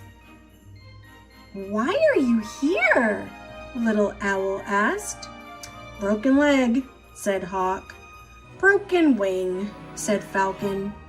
"But Ellen looks after us until we're ready to fly free again." After all this, Little Owl wondered, could a human really help? Over the next days, Little Owl gulped down water and gobbled thawed mice. She was given an X-ray, and every day Ellen checked her feathers, eyes, and ears. Ellen is helping. Could Christmas be caring? Could Christmas be kind? Ellen held Little Owl in her hand. "After all you've been through," she said, "it's a miracle you're alive." But was Little Owl ready to fly? "Almost," cried her new friends. Ellen smiled. "Almost," she said. At last, at dusk on Christmas, they drove to the top of the mountain. Ellen lifted Little Owl from the box and raised her arm. "You're free," she said. "Welcome home." For the last time, the friends looked at each other Then Little Owl flapped her wings and flew higher and higher into the sky. But she wasn't going home just yet. When at last she reached the very big tree, which was now a very big Christmas tree, she settled on her favorite branch, bright and brilliant. The city was not what she remembered. The cars had disappeared. The great towers were merrily lit. The people were smiling and skating. Some were even singing. They held hands and hugged. All it seemed were eager to love. Is this Christmas? Yes, Little Owl thought. It must be. For some time, Little Owl sat, basking in the golden glow. When at last the moon peeked above the buildings, she knew it was time to go home. "You're back!" her friends cried, gathering round. "And just in time for Christmas," squealed Moose. "Whatever that is," added Rabbit. "Actually, I may have learned something about it," said Little Owl, as they all nuzzled close. "Could you tell us?" "Of course," said Little Owl, knowing full well that this was Christmas too.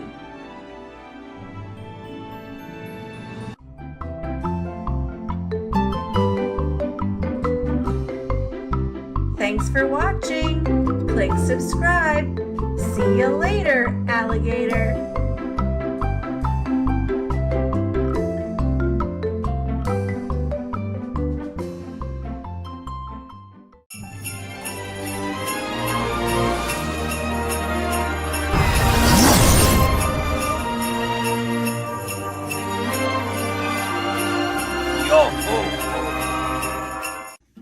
The Great Reindeer Rebellion, written by Lisa Trumbauer, illustrated by Janny Ho.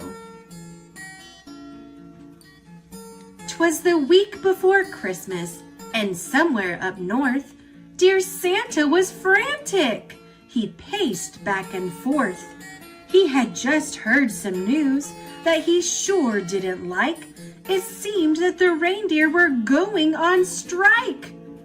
Yes, Dasher and Dancer and Prancer and Vixen, even Comet and Cupid and Donner and Blitzen.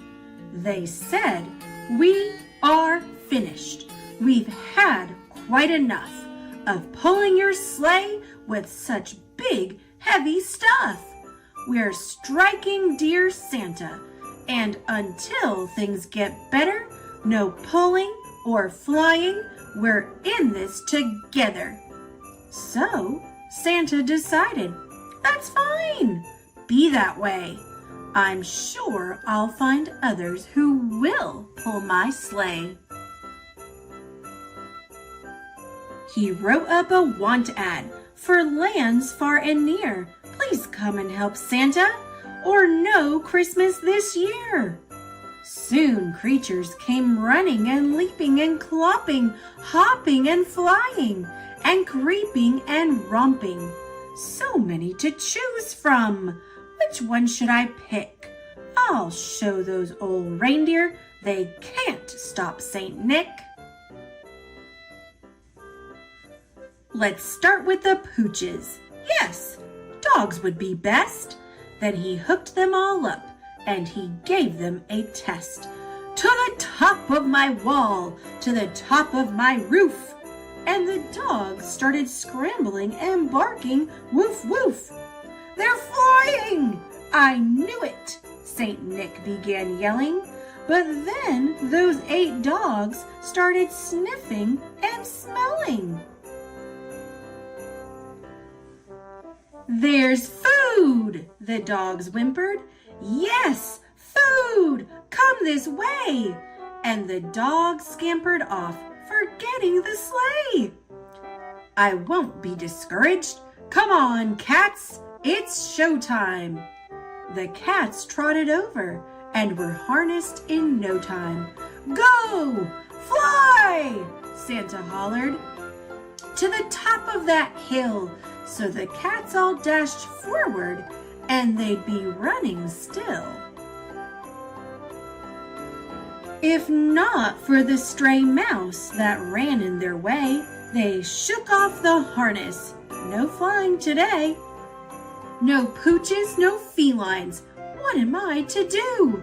How about some true flyers? Called Santa. Yoo-hoo! Flamingos, he summoned. It's your turn. Let's go. And I must say, your pink looks divine in the snow. They soared up to the roof where they gracefully perched. "You've got it," said Santa. But they started to lurch. On one leg they wobbled and hobbled and slipped up. They soon lost their balance. Oh, how they tipped up! Just then came 8 hopefuls, hopping along. "I think we can help, and we're all very strong." "Yes, yes," welcomed Santa. "I think you will do." Then he harnessed them up, those 8 red kangaroos. "That's it," declared Santa. "You're hired. Let's go." But the hoppers soon struggled. They started to slow. They stopped, then they stumbled. They looked quite ashamed, for their pouches were loaded. This weight was to blame. "We took all your presents," the red ruse said sadly. "We're sorry, dear Santa, for behaving so badly." And then Santa heard it, a trumpeting sound, as 8 marching elephants shook up the cold ground. "Good fellow, we'll help you. We're sturdy and steady." So he harnessed them up, and the great beasts were ready. They stomped, then they took off. Nick said, "You can do it." They sailed to the rooftop. And then they fell right through it. "You're too heavy," griped Santa as he helped them to stand. "Isn't anyone out there who can give me a hand?" No sniffers, no chasers, no animal grouches, no one-legged birds, and no creatures with pouches. Well, who should come over but the reindeer? How strange! "We'll help you, dear Santa, but a few things must change." A whirlpool and sauna would make us quite able, and real beds, not grass, and a heater and cable. You will have it, and more. That's a promise, a fact. Then the reindeer and Santa signed a lifelong contract. And that's how it happens that near Christmas Day, you'll always see Santa, and pulling his sleigh are 8 trusty reindeer who love being in flight. Merry Christmas to all, and to all a good night.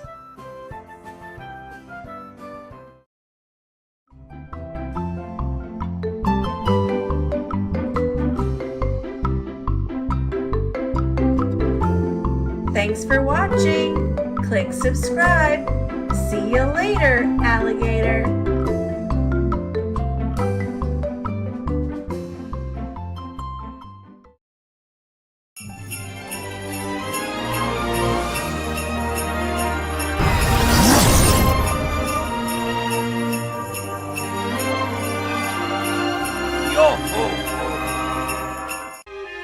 The Night Before Christmas by Clement C. Moore.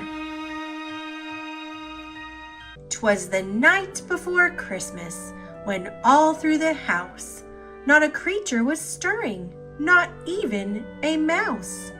the stockings were hung by the chimney with care, in hopes that St. Nicholas soon would be there. The children were nestled all snug in their beds, while visions of sugar plums danced in their heads.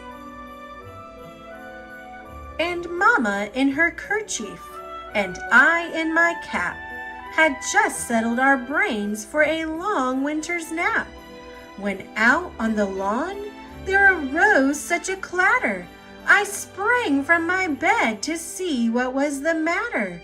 Away to the window I flew like a flash, tore open the shutters and threw up the sash.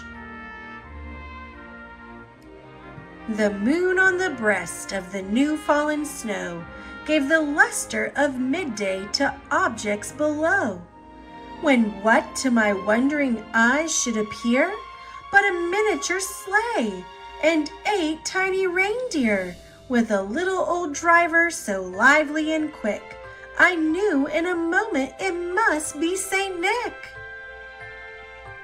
More rapid than eagles his coursers they came, and he whistled and shouted and called them by name.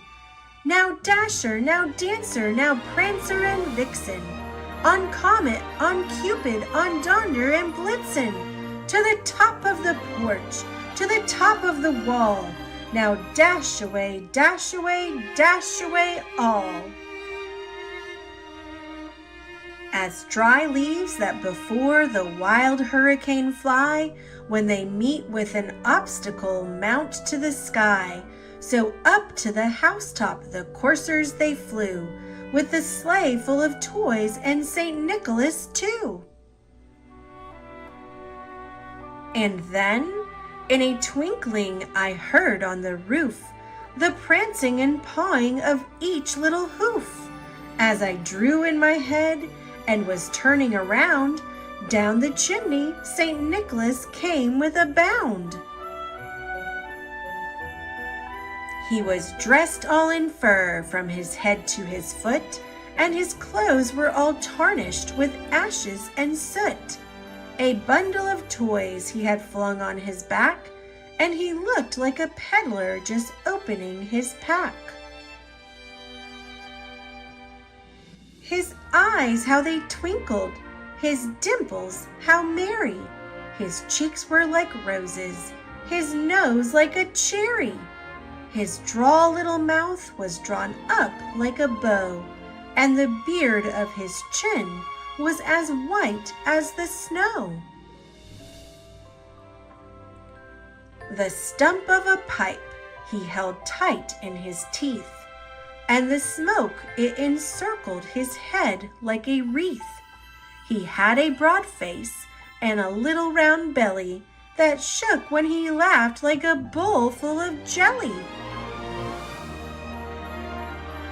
He was chubby and plump, a right jolly old elf, and I laughed when I saw him in spite of myself. A wink of his eye and a twist of his head soon gave me to know I had nothing to dread. He spoke not a word, but went straight to his work, and filled all the stockings, then turned with a jerk, and laying his finger aside of his nose, and giving a nod, up the chimney he rose. He sprang to his sleigh, to his team gave a whistle, and away they all flew like the down of a thistle. But I heard him exclaim, ere he drove out of sight, "Happy Christmas to all, and to all a good night."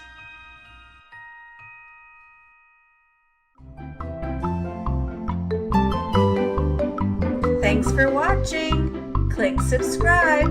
See you later, alligator.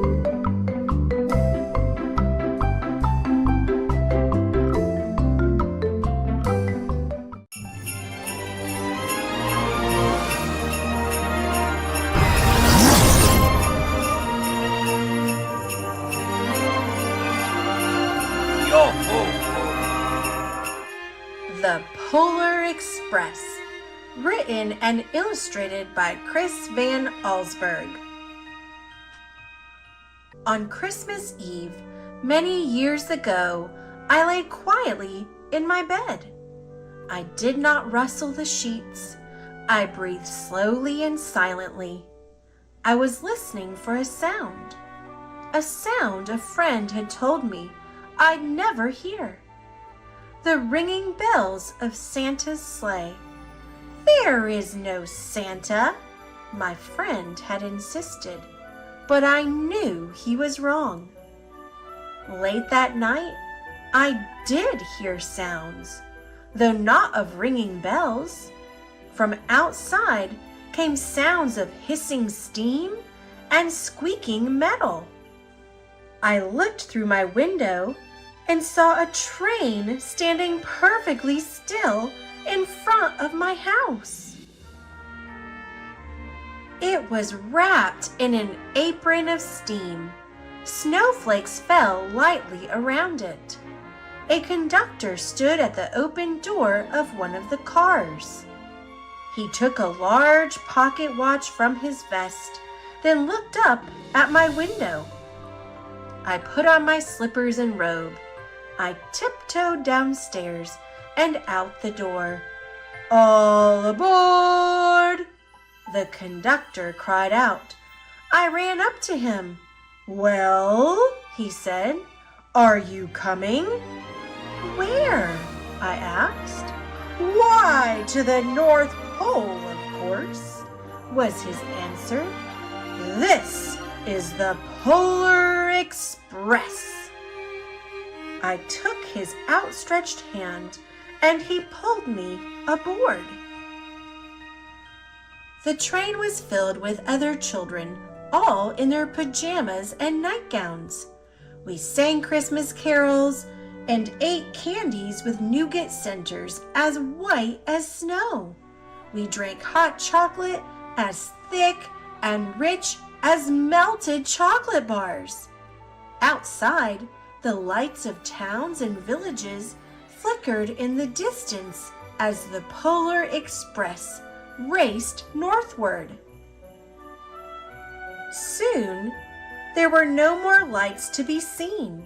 We traveled through cold, dark forests where lean wolves roamed and white-tailed rabbits hid from our train as it thundered through the quiet wilderness.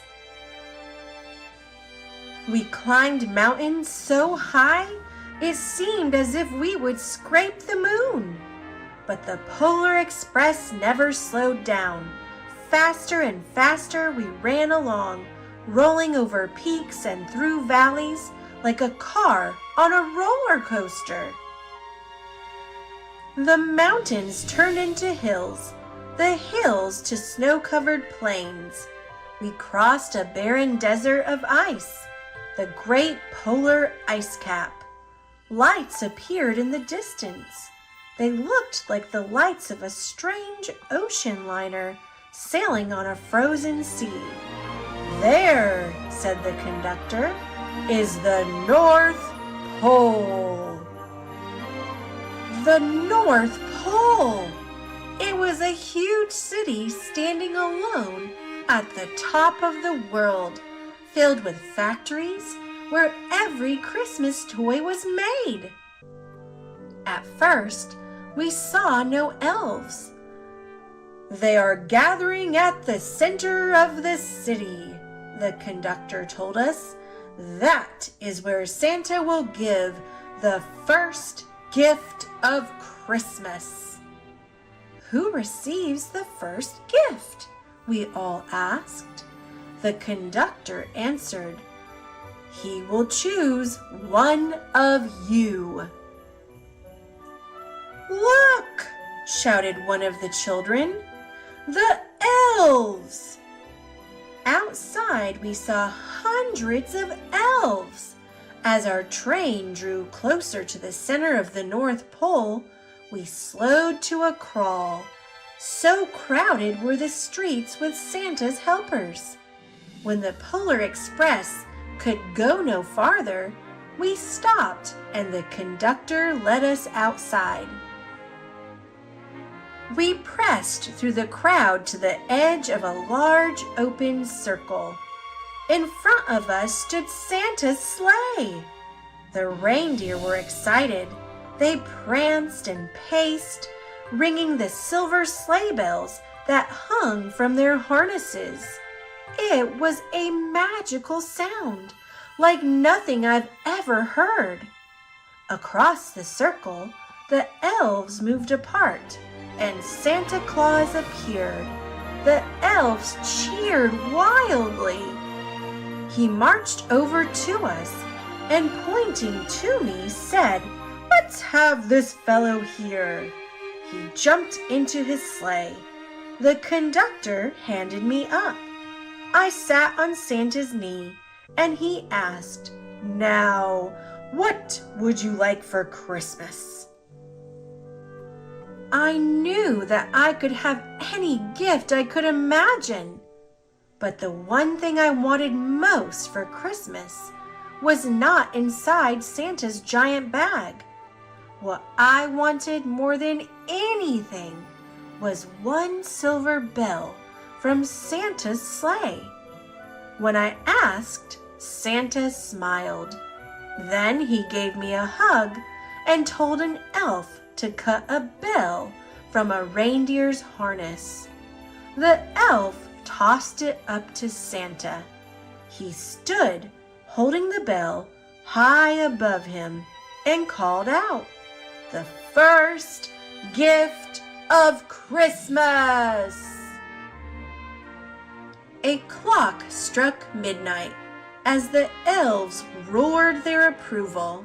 Santa handed the bell to me, and I put it in my bathrobe pocket. The conductor helped me down from the sleigh. Santa shouted out the reindeers' names and cracked his whip. His team charged forward and climbed into the air. Santa circled once above us, then disappeared in the cold, dark polar sky.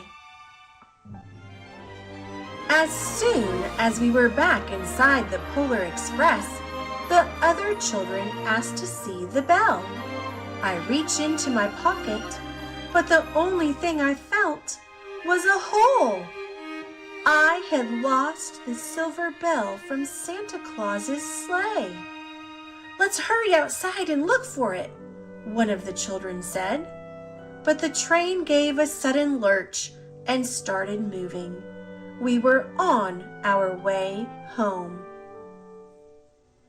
It broke my heart to lose the bell.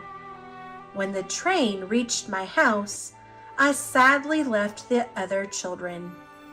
I stood at my doorway and waved goodbye. The conductor said something from the moving train, but I couldn't hear him. "What?" I yelled out. He cupped his hands around his mouth. "Merry Christmas!" he shouted. The Polar Express let out a loud blast from its whistle and sped away. On Christmas morning, my little sister Sarah and I opened our presents. When it looked as if everything had been unwrapped, Sarah found one last small box behind the tree. It had my name on it. Inside was the silver bell. There was a note. "Found this on the seat of my sleigh. Fix that hole in your pocket." Signed, Mr. C. I shook the bell. It made the most beautiful sound my sister and I had ever heard. But my mother said, "Oh, that's too bad." "Yes," said my father, "it's broken." When I'd shaken the bell, my parents had not heard a sound. At one time, most of my friends could hear the bell, but as years passed, it fell silent for all of them. Even Sarah found one Christmas that she could no longer hear its sweet sound. Though I've grown old the bell still rings for me, as it does for all who truly believe.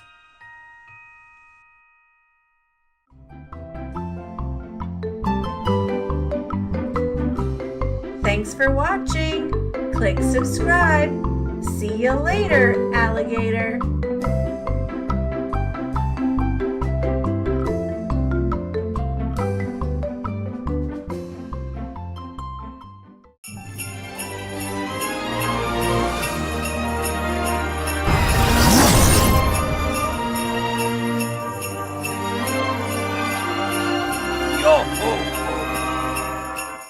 Thomas and the Christmas Tree. It was a few days before Christmas. The snow was falling and everyone in Tidmouth was getting ready for the big Christmas party. Thomas, you need to pick up the Christmas tree, Sir Topham Hatt said. It is a very important job because everyone comes to see the tree and sing carols around it. Oh, thank you, sir. You can count on me, replied Thomas, and he puffed away. Let's see who's behind these doors. We've got a man with packages, some Christmas wreaths, another Christmas wreath. Let's see who's over here.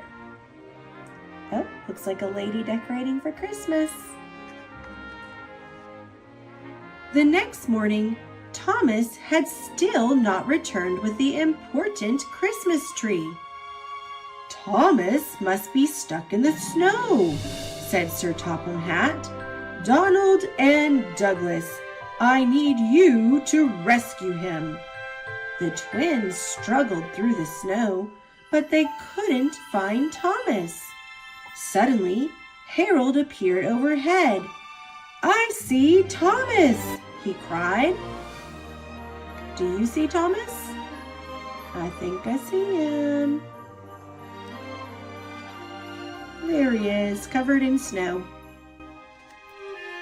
Let's see what's happening over here. Oh, he's smiling now. And let's see what's over here. There's Harold. Thomas was indeed stuck in the snow. Luckily, Donald and Douglas had brought workers to help dig him out. Soon, James came along to give Thomas a helpful push, and in no time, Thomas's wheels were clear. Oh, there's somebody to help dig Thomas out. And there's the other person. Let's see who's behind here. Oh, there's James, ready to give him a push. All the engines worked together to clear the tracks and help Thomas carry the Christmas tree back to Tidmouth Station. Everywhere they went, people came out to wave and cheer them on. The people saw that Thomas had the important tree, and they knew the Christmas party would begin soon.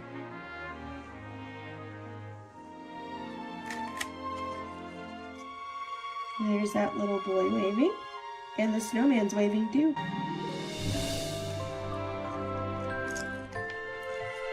Looks like she's having fun sledding. There was just enough time to decorate the tree before the party began. Hooray for Thomas! Cried Sir Topham Hatt. I don't mind getting stuck in the snow if I can get the tree every year, said Thomas with a smile. There's Sir Topham Hatt decorating the tree. And let's see who we have over here. Oh, there's a little girl with all the decorations. The people of Tidmouth came together to give gifts and sing carols. Everyone agreed it was a beautiful tree and a wonderful Christmas party. I bet I know what's on top of the tree. What do you think? Let's see if you're right. Did you guess a star?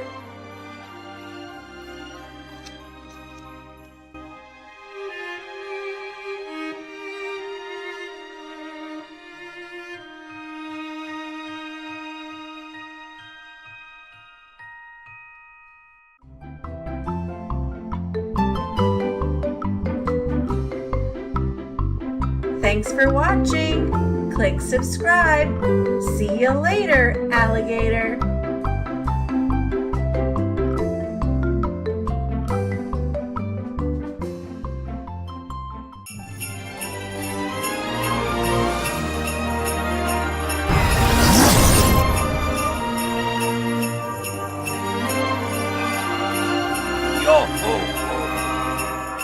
Friends, the 12 engines of Christmas. Sing along with Thomas and his friends. On the first day of Christmas, what did Thomas see? A big green star-topped Christmas tree. On the second day of Christmas, what did Edward see? 2 smiling snowmen and a big green star-topped Christmas tree. On the third day of Christmas, what did Henry see? 3 carol singers, 2 smiling snowmen, and a big green star-topped Christmas tree. On the fourth day of Christmas, what did Gordon see? 4 pretty presents, 3 carol singers, 2 smiling snowmen, and a big green star-topped Christmas tree. On the 5th day of Christmas, what did James see? 5 holly wreaths, 4 pretty presents, 3 carol singers, 2 smiling snowmen, and a big green star-topped Christmas tree. On the 6th day of Christmas, what did Percy see? 6 flickering candles, 5 holly wreaths, 4 pretty presents, 3 carol singers, 2 smiling snowmen, and a big green star-topped Christmas tree. On the 7th day of Christmas, what did Toby see? 7 small surprises, 6 flickering candles, 5 holly wreaths, 4 pretty presents, 3 carol singers, 2 smiling snowmen, and a big green star-topped Christmas tree. On the 8th day of Christmas, what did Emily see? 8 yummy fruitcakes, 7 small surprises, 6 flickering candles, 5 holly wreaths, 4 pretty presents, 3 carol singers, 2 smiling snowmen, and a big green star-topped Christmas tree. On the 9th day of Christmas, what did Hero see? 9 candy canes, 8 yummy fruitcakes, 7 small surprises, 6 flickering candles, 5 holly wreaths, 4 pretty presents, 3 carol singers, 2 smiling snowmen, and a big green star-topped Christmas tree. On the 10th day of Christmas, what did Rosie see?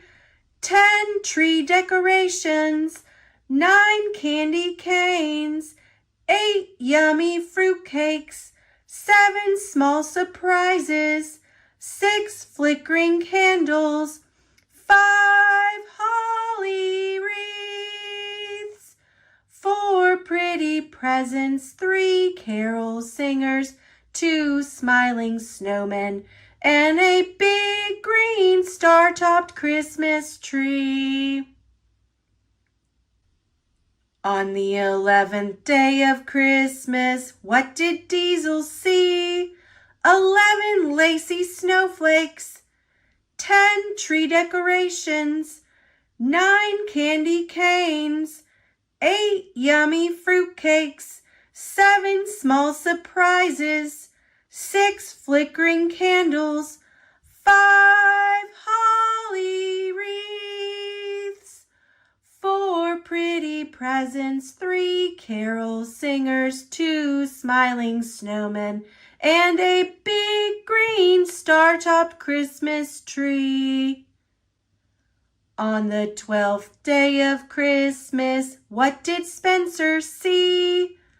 12 twinkling lights, 11 lacy snowflakes, 10 tree decorations, 9 candy canes, 8 yummy fruitcakes, 7 small surprises, 6 flickering candles, 5 holly wreaths, 4 pretty presents, 3 carol singers, 2 smiling snowmen, and a big green star-topped Christmas tree. Merry Christmas! Thanks for watching. Click subscribe. See you later, alligator.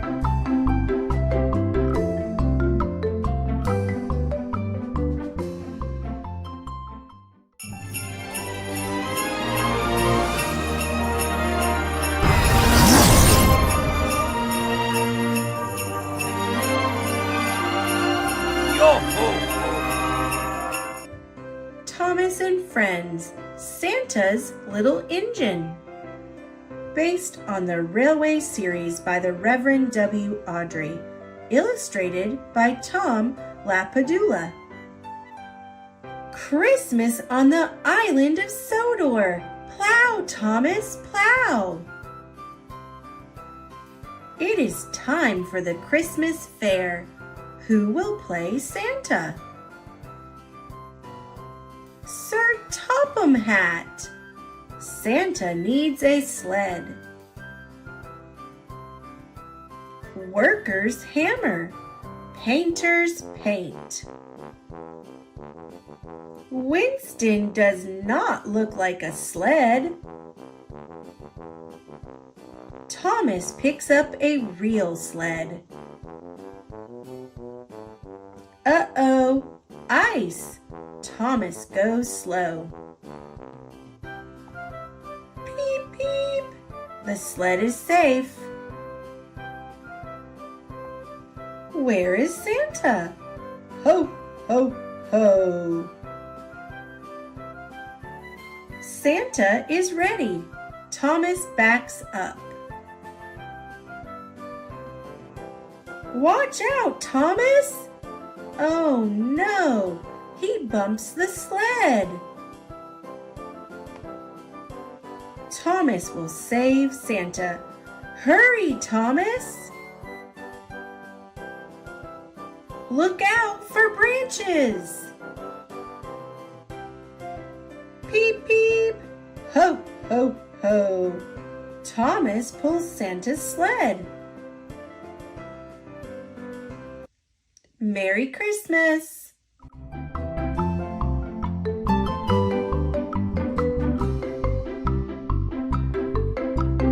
Thanks for watching. Click subscribe. See you later, alligator.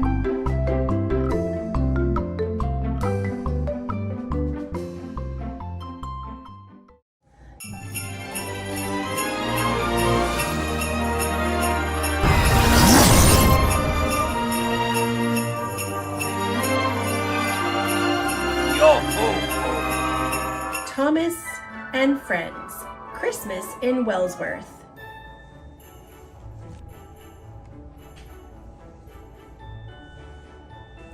based on the Railway series by the Reverend W. Awdry, illustrated by Richard Courtney.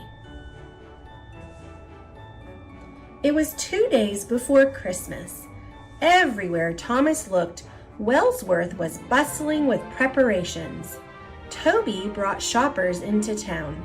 James pulled freight cars full of decorations. And Henry had just delivered a large Christmas tree to the town square.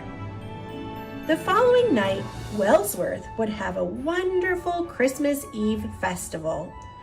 Everyone would gather to watch the lighting of the tree.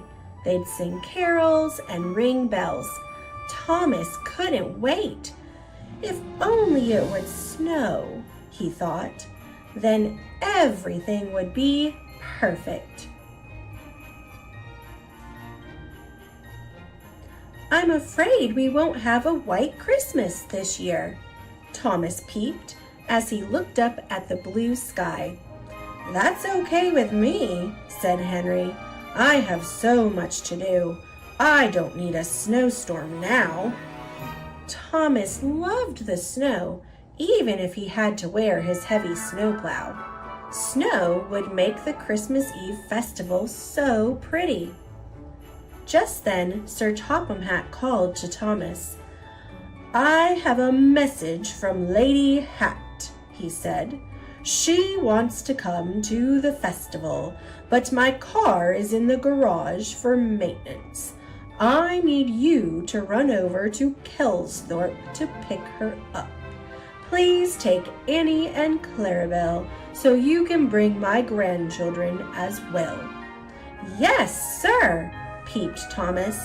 Of all the jobs on Sodor, pulling a trainload of children was his favorite. Thomas was soon speeding across Sodor. Everywhere he looked, people were smiling and waving. In Marin, children prepared for a Christmas pageant with real sheep. And as night fell, the festive lights of Rolf's castle shined brightly. The town looked like a magic palace. Thomas arrived in Kelsthorpe. He had made good time and was eager to make the return trip the next day.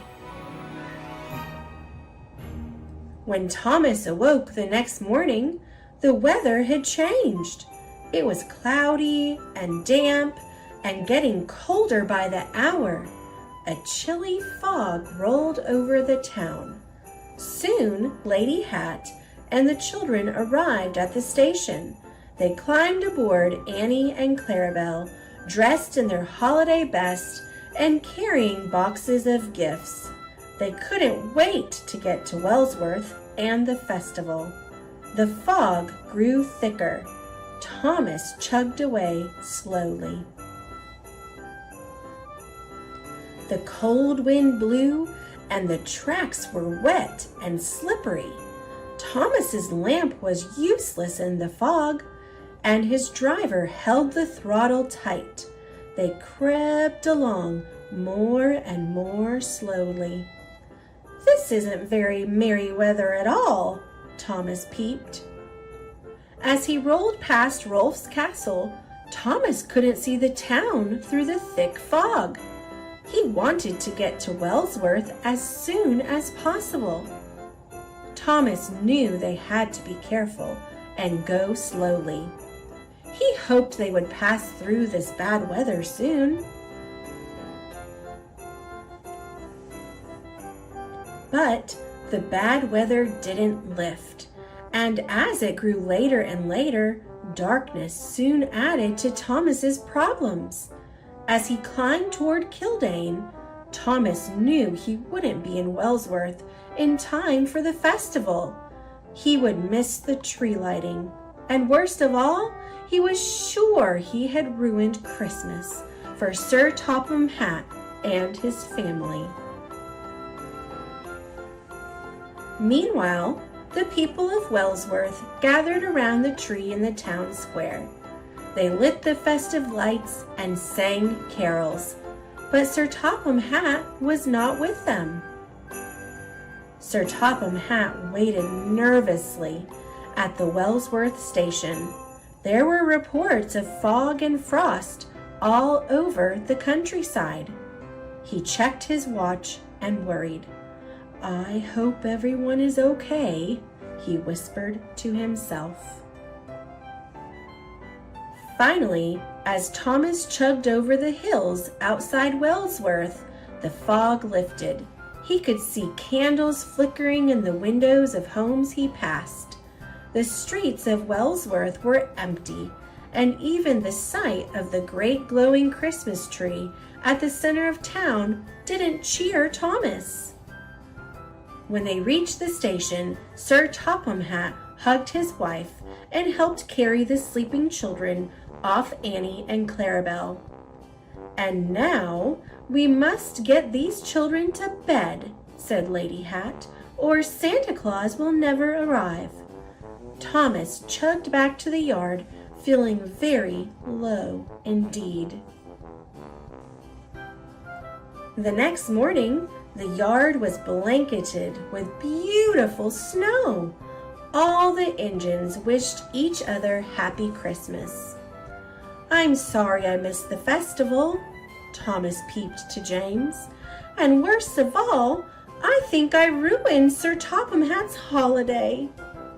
Thomas didn't know that Sir Topham Hatt was standing nearby. "Ruined?" said Sir Topham Hatt. "You brought my family to me safe and sound. That's the best gift of all. Taking your time in that terrible weather was the right thing to do. Thomas, I'm glad you're such a really careful engine." Thomas was delighted. "I am so grateful for my railway," Sir Topham Hatt announced. "I'm giving each of you a hopper full of the best coal to thank you for a wonderful year." All the engines tooted happily. "And Thomas, at the request of my wife, Annie and Clarabelle will be getting new seat cushions." "It's a wonderful Christmas after all," peeped Thomas. And the snow did make everything perfect. James said tomorrow would be perfect. "Tomorrow? What's tomorrow?" Thomas asked. James laughed. "Have you forgotten Boxing Day, slow coach?" "Hooray! I had forgotten," Thomas peeped. "More rides for children." Every year, on the day after Christmas, all the engines on Sir Topham Hatt's railway roll out to the hospitals all over the island. Free rides and new toys and clothing are given to every child. Boxing Day was beautiful. Thomas, James, and Henry were decorated and loaded with nice things for the children of Sodor. Then they chugged across the countryside. Everywhere the engines went, they were met with cheering. All the children loved their presents and taking rides around the towns to see the lights and decorations. Thomas couldn't have been happier. "James," he called, "what's nicer than a white Christmas?" "What?" asked James. "A white Boxing Day," laughed Thomas.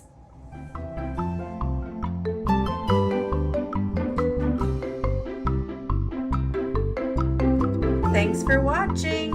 Click subscribe. See you later, alligator.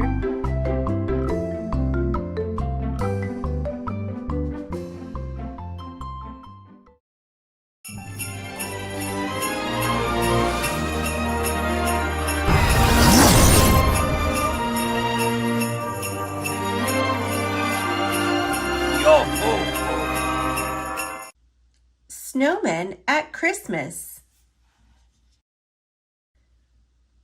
by Carolyn Buhner. Pictures by Mark Buhner. One Christmas Eve, I made a snowman, very fat and jolly. I dressed him up in red and green and trimmed his hat with holly. I saw his arms were trembling as if he couldn't wait. It made me start to wonder, how do snowmen celebrate? I think that while I am snug in bed, dreaming of Christmas treats, the merry snowmen slip away and hurry through the streets. They glide down snowy avenues with lamplights all aglow, the sleeping city blanketed in freshly fallen snow. They pass by toy shop windows framed with twinkling lights, pausing for a peek or two at holiday delights. The jolly snowmen gather from everywhere around for a Christmas party in the center of the town. Waving to each other, they call out cheery greetings, all their friends and family so happy to be meeting. A few merry snowmen start trimming the square. Soon holly and icicles are strung everywhere. And then, reaching high for everyone to see, they hang balls of snow on the big Christmas tree. The snow children play freeze tag or red rover or climb in a stack till they wobble right over.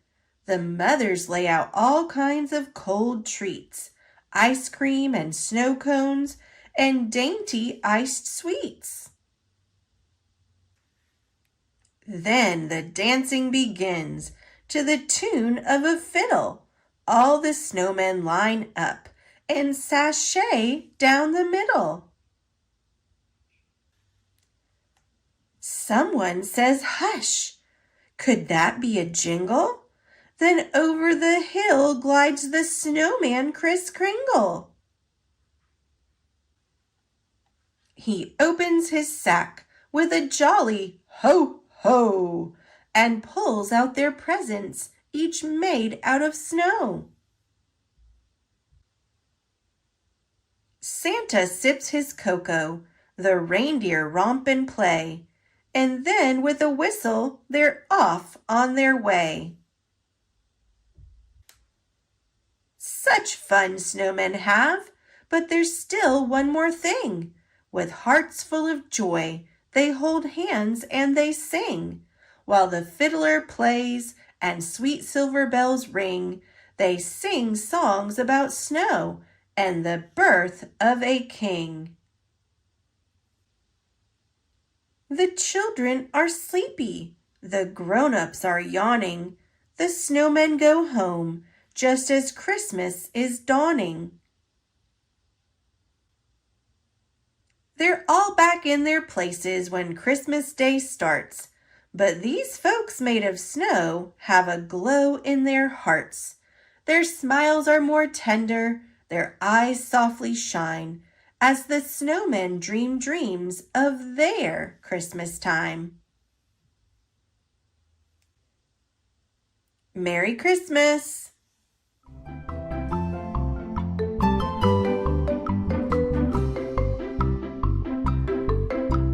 Thanks for watching. Click subscribe. See you later, alligator.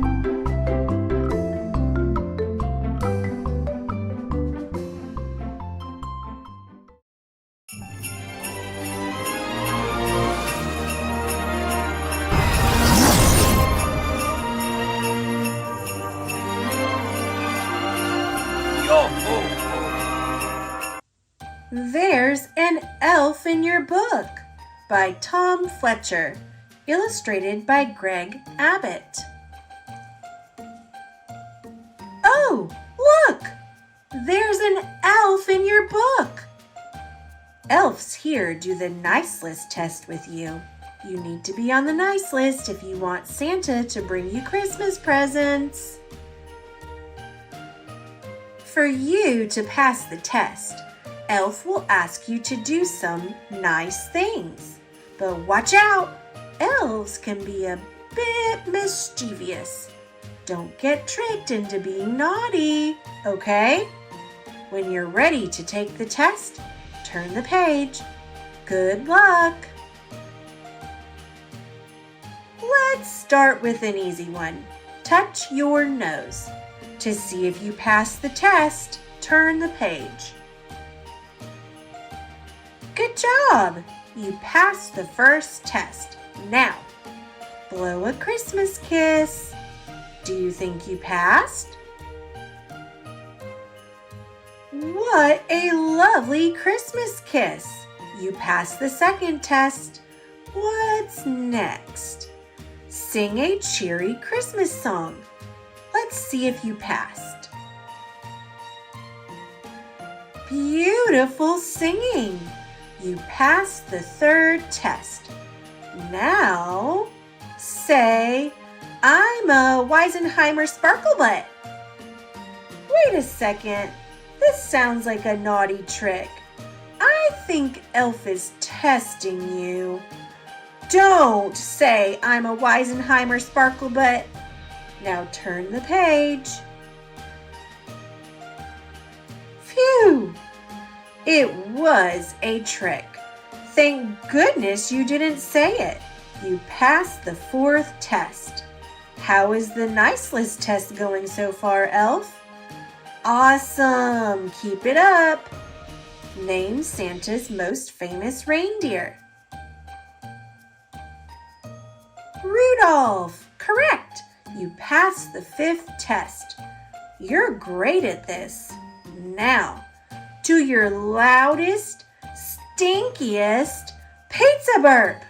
Ew! Stop! Stop! Stop! Do you think this is another naughty elf trick? It was another trick. Good catch. Keep this up and you'll be on the nice list in no time. What's next, Elf? Now for the final test. Make Elf laugh. Well, to make Elf laugh, you'll have to tell a joke. Have a look in the Christmas joke book. Turn the page to open it. What do elves do in the toilet? Jingle smells. Oh no!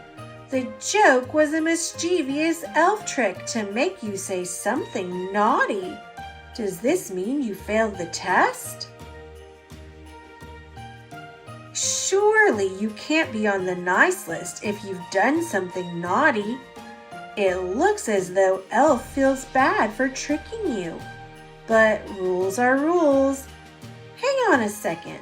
The test was to make Elf laugh.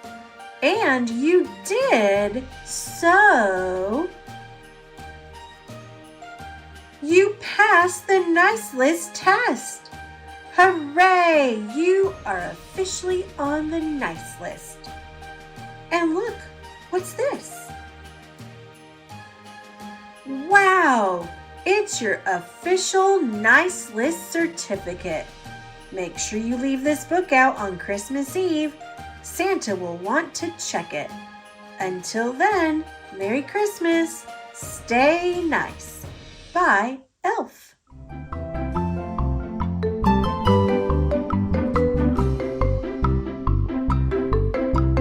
Thanks for watching. Click subscribe. See you later, alligator.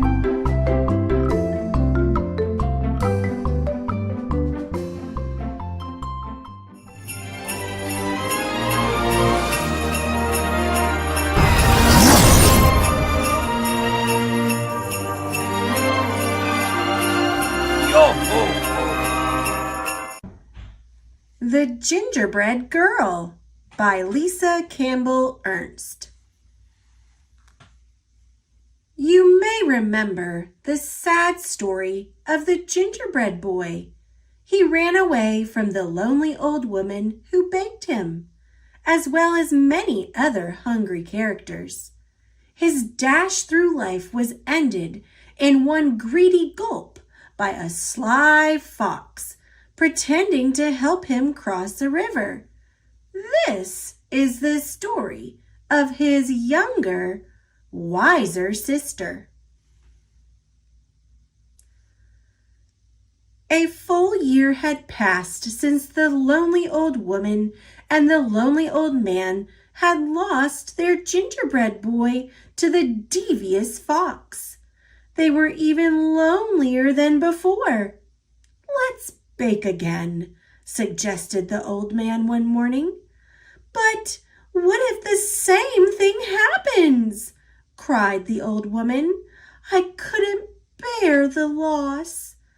Let's make a girl this time and decorate her with candies. Surely a sweet little girl wouldn't run away," answered the man. So they mixed up the dough, rolled it, and cut it out. They dressed it with as many candies as they could fit, completing the cookie with an amazing hairdo made of licorice whips.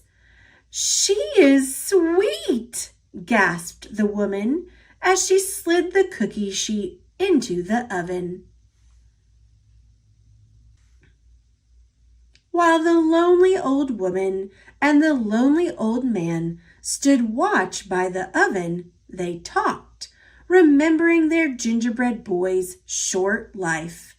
He never should have run away. He never should have trusted that fox. As the new cookie baked, her mind woke up, and she heard everything. Sweet or not, she thought, things will be different this time.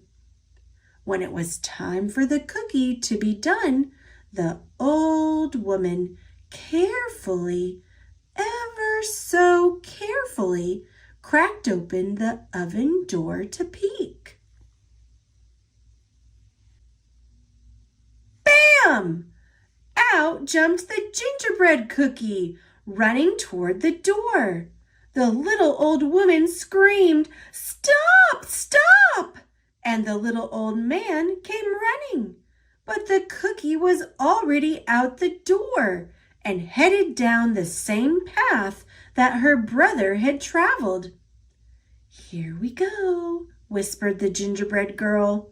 The man and the woman chased after her, but she sang, "I'll run and I'll run with a leap and a twirl. You can't catch me. I'm the gingerbread girl." As the gingerbread girl dashed along the path, she came to a group of farmers working in the fields. The aroma of fresh baked gingerbread caught their attention. "Wait!" the hungry farmers shouted and began to run after the gingerbread girl. She laughed and called, "Hey, farmers, don't bother. Like my brother, I'm fast. Run all you want, but I've learned from his past. I'll run and I'll run with a leap and a twirl. You can't catch me. I'm the gingerbread girl." Farther down the road, a pig came into view. As the gingerbread girl grew closer, her candy sparkled in the sunlight. The pig squealed with joy and tried to take a bite, but the gingerbread girl was too fast. She leaped over him singing, "I can leap past a piggy like all of the others. This story will not end like that of my brothers. I'll run and I'll run with a leap and a twirl. You can't catch me. I'm the gingerbread girl." On down the path, she came upon an artist.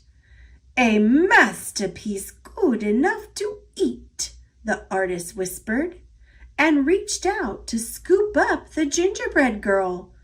With some fancy footwork, the gingerbread girl zipped past, laughing. "I can outrun this artist like I outran the pig. I am one smart cookie, despite this wild wig.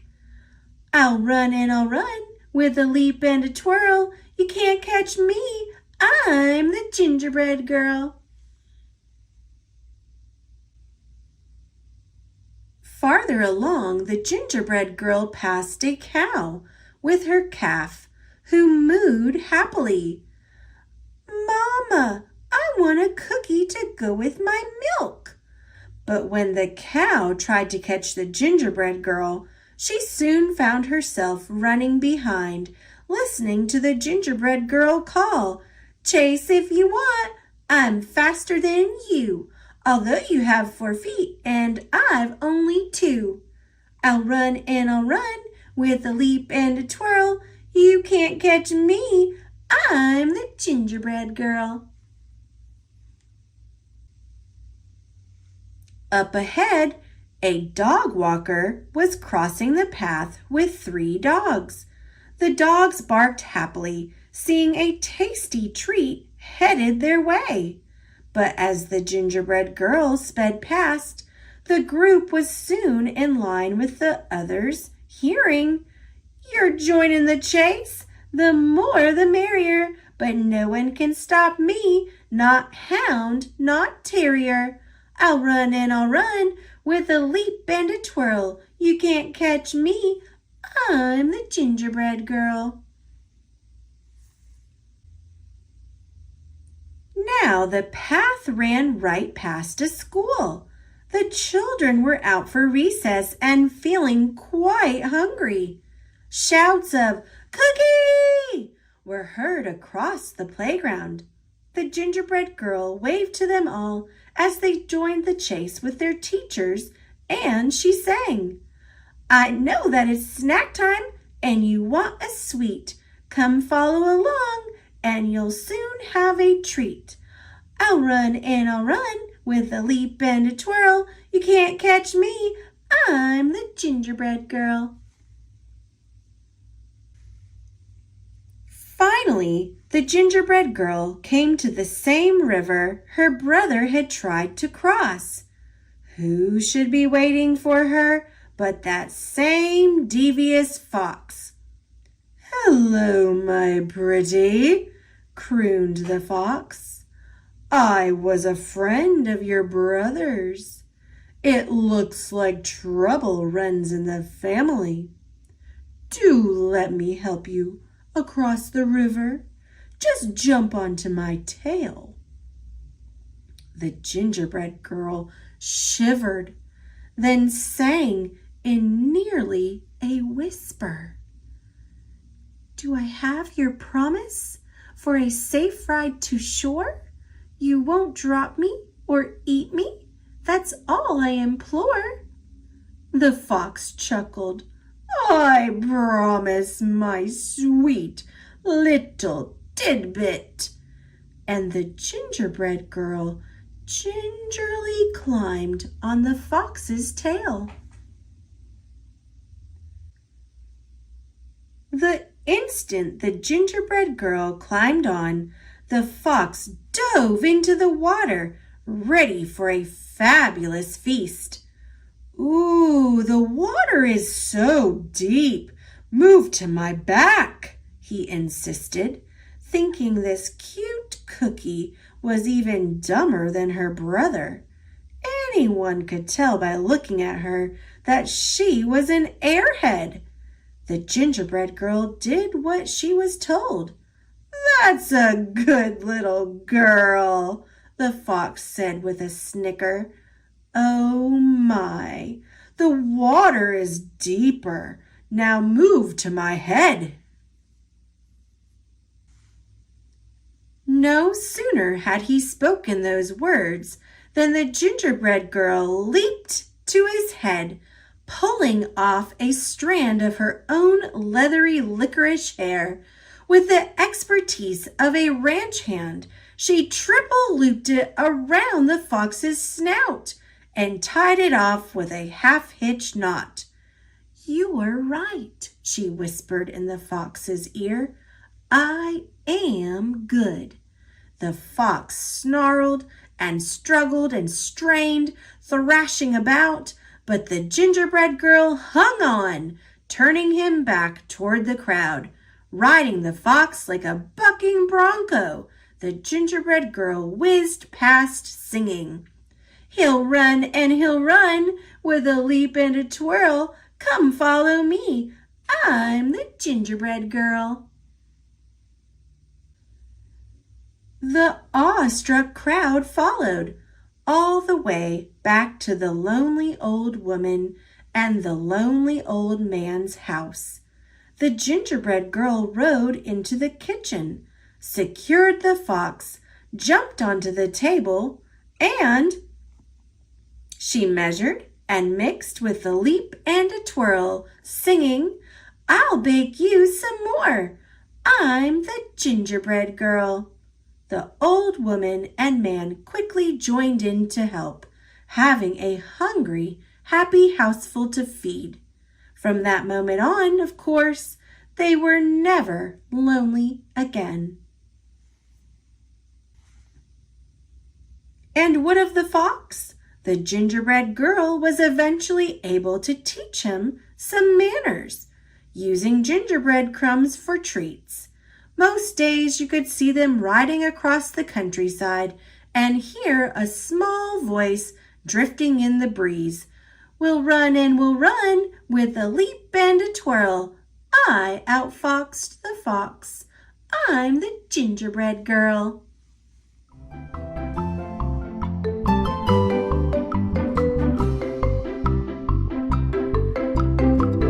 Thanks for watching. Click subscribe. See you later, alligator.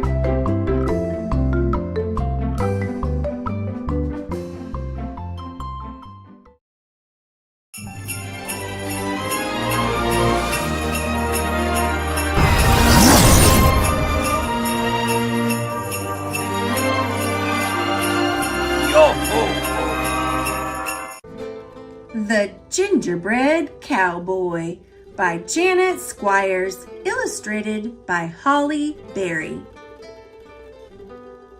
Once upon a time in the wild, wild west, there lived a rancher and his wife.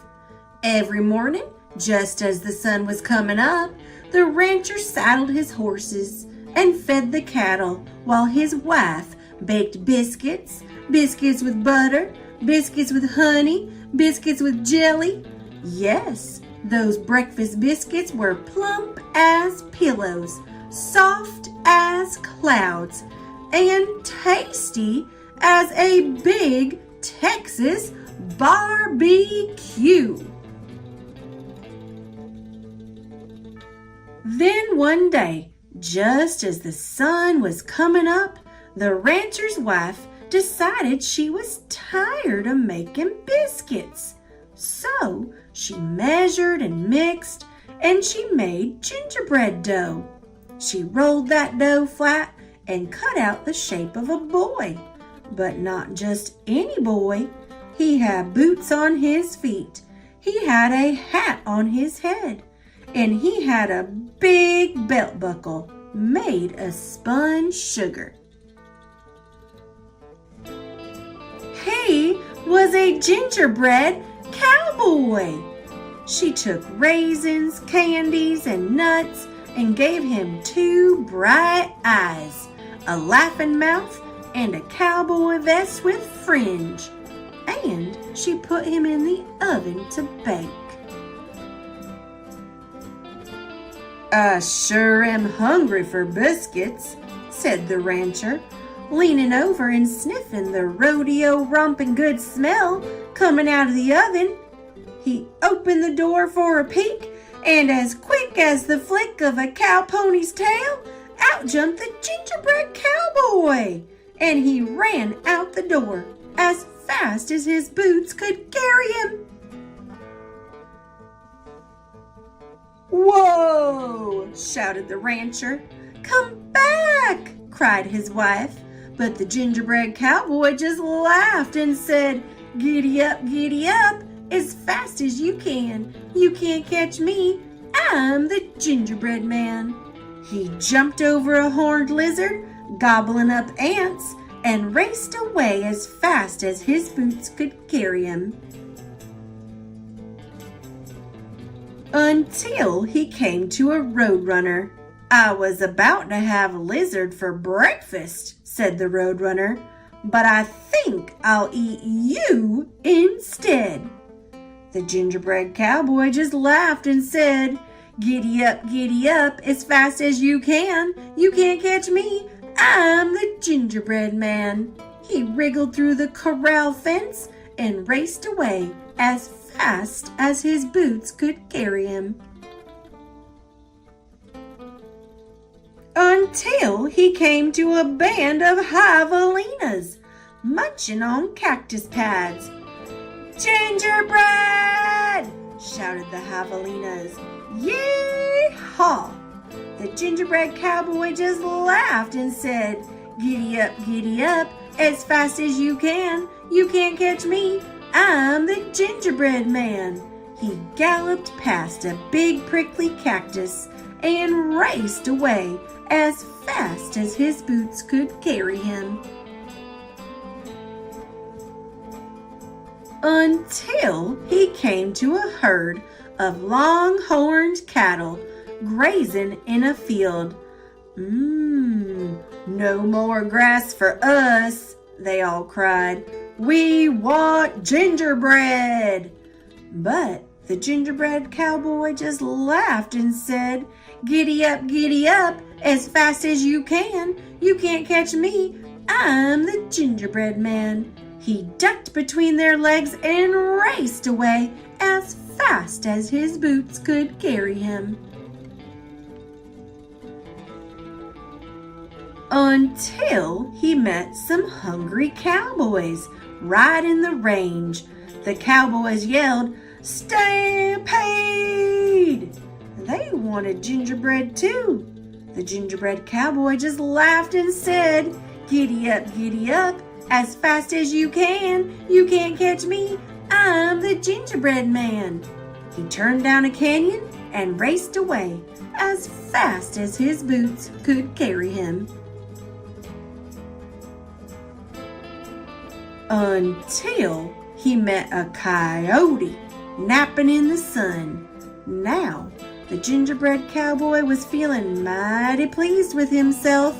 "I've run from the rancher and his wife, the roadrunner, the javelinas, the longhorn cattle, and the cowboys," he bragged, "and I can run from you too." The coyote smiled. "I don't want to chase you," he said, "but I can hear those folks coming fast, and there's a river just ahead. Hop on my tail, and I'll take you across." "I can't let them catch me now," cried the gingerbread cowboy. So he hopped on to the coyote's tail. The coyote splashed into the river and began to swim. "It rained last night and the river is deep. You better get on my back," said the coyote. So the gingerbread cowboy climbed onto the coyote's back. By now the cowboys, the longhorns, the javelinas, the roadrunner, the rancher, and his wife had arrived at the edge of the river. The rancher's wife took out her lariat and swung a loop out toward the gingerbread cowboy. "Quick, stand on my nose," said the coyote. So the gingerbread cowboy jumped up onto the coyote's nose. "Ha ha ha!" shouted the gingerbread cowboy as the lasso fell short. They missed. "But I won't," said the coyote. He tossed the gingerbread cowboy into the air like a flapjack on a griddle and swallowed him in one gulp.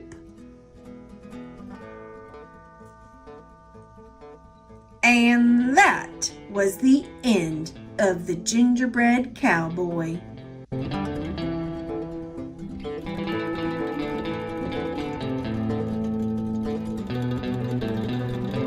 Thanks for watching. Click subscribe.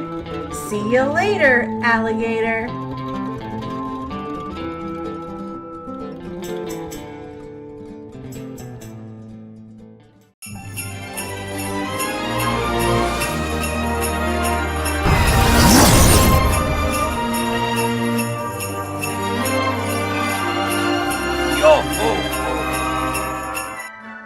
The Gingerbread Pirates by Kristen Cladstrup, illustrated by Matt Tavares. It was Christmas Eve, and Jim and his mother were making gingerbread men. "Let's make a pirate crew," said Jim, and so they did. The captain had a gingerbread cutlass and a peg leg made from a toothpick. Jim loved him best of all. "You'd better leave some pirates out for Santa Claus to eat," said his mother. "Not Captain Cookie," said Jim. At bedtime, Jim took the captain to his room. "I wish you had a ship," he whispered as he climbed into bed. Then he lay awake, listening for reindeer hooves on the roof. Captain Cookie seemed to be listening too. Jim fell asleep, but Captain Cookie went on listening. "Where's my crew?" he wondered. "And who's this Santa Claus who wants to eat them?" When the house was quiet, he swished his cutlass through the air. He tested his peg leg. Tap, step, tap, step, tap, step. He climbed down into darkness. Then he ran. Step, tap, step, tap, step, tap. He ran until he came to a cliff. He dropped his cutlass over it, then frowned. He found his cutlass and then another cliff. So he did it all again, one cliff after another, until he reached the bottom. Then Captain Cookie had a shock. A mouse was nibbling on his cutlass. "Why, it's half gone!" cried the captain. He grabbed the cutlass and slashed at the air. "Oh, it's ruined!" he moaned. And off he went. Stomp, tap, stomp, tap, stomp, tap. "Merry Christmas!" called the mouse. "Christmas? What's that?" thought the captain. Then he turned a corner and saw something that astonished him. A huge tree with stars in its branches. "Ahoy there!" called a voice. Looking up, Captain Cookie saw two pirates climbing down toward him. "My crew," he thought. The two men, Wavy and Dots by name, dropped to the ground. They jumped right up, but the captain saw that Dots had broken his hand. No cutlass? And now a wounded man? He thought. Just then, there was a thump and a scrape. A black cloud puffed toward them. "Run!" shouted the captain. They ran until they had to stop for breath. "Who is that?" asked Dots. "Must be that cannibal Santa Claus," said Captain Cookie. "We've got to get out here before he eats us. Where's the rest of the crew?" "Up on the cliff, I think," said Wavy. "Start climbing, men," said the captain. Up they went. "They're in jail!" cried Dots when they reached the top. "Save us!" cried the pirates. Wavy and Dots kicked at the prison walls. They tried in vain to move the roof. "What about a rope and a pulley from the ship?" said Wavy. "What about the ship's cannon?" said Dots. "There is no ship," said the captain. Then he noticed a strange look on Wavy's face, and he whirled around. What he saw made him wish for his cutlass. A gigantic man was leaning over them. "Young Jim always leaves cookies for me," he said, "but the plate was empty, so I came in here." "Look out, boys!" ordered the captain. The big man lifted the prison roof and peered in. "Don't you eat my crew!" shouted the captain, raising his fists. The big man blinked. "This is your crew?" he said. "Yes," said the captain. "And who are you?" "I am Santa Claus, and I swear by my sleigh I won't eat your men." "Sleigh? What's that? Some kind of ship?" "That's right." "Swears by his ship can't be all bad," thought the captain. Still, he was suspicious. "What are you doing here?" he asked. "Why, it's Christmas." "Christmas?" said Captain Cookie. "I wish somebody would tell me what this is." Santa Claus laughed. "Follow me," he said. "I'll show you a bit of Christmas." Back beside the starlit tree, the pirates watched as Santa Claus reached into an enormous bag. "What have you got there?" the captain began. "It's a ship!" Wavy shouted. And the next thing Captain Cookie knew, his men were swarming its decks and rigging. "There's cannons and cutlasses!" cried Dots. The sky glittered with stars. The captain rubbed his eyes. "Real pirates," he thought, "and a real ship." He turned to look back. "Merry Christmas," he called, but Santa was already gone. On Christmas morning, Jim's mother found an empty plate on the mantel. "It looks like Santa Claus found the gingerbread man," she said. But Jim was admiring his presents. His favorite was the pirate ship and its pirate crew. The captain had a cutlass and a peg leg, and Jim loved him best of all.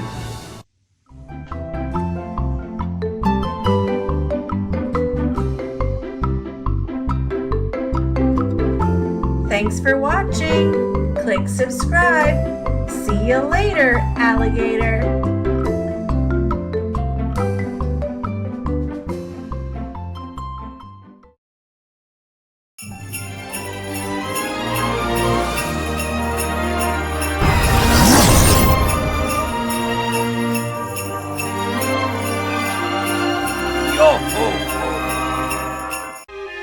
The Night Before Christmas by Clement C. Moore.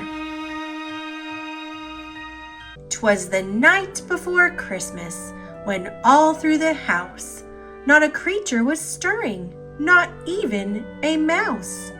The stockings were hung by the chimney with care, in hopes that St. Nicholas soon would be there. The children were nestled all snug in their beds, while visions of sugar plums danced in their heads.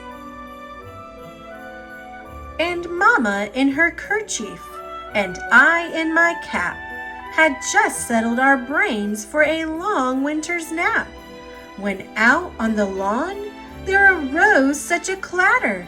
I sprang from my bed to see what was the matter. Away to the window I flew like a flash, tore open the shutters and threw up the sash. The moon on the breast of the new fallen snow gave the luster of midday to objects below, when what to my wondering eyes should appear but a miniature sleigh and 8 tiny reindeer, with a little old driver so lively and quick, I knew in a moment it must be Saint Nick. More rapid than eagles his coursers they came, and he whistled and shouted and called them by name. Now Dasher, now Dancer, now Prancer and Vixen, on Comet, on Cupid, on Donder and Blitzen, to the top of the porch, to the top of the wall. Now dash away, dash away, dash away all.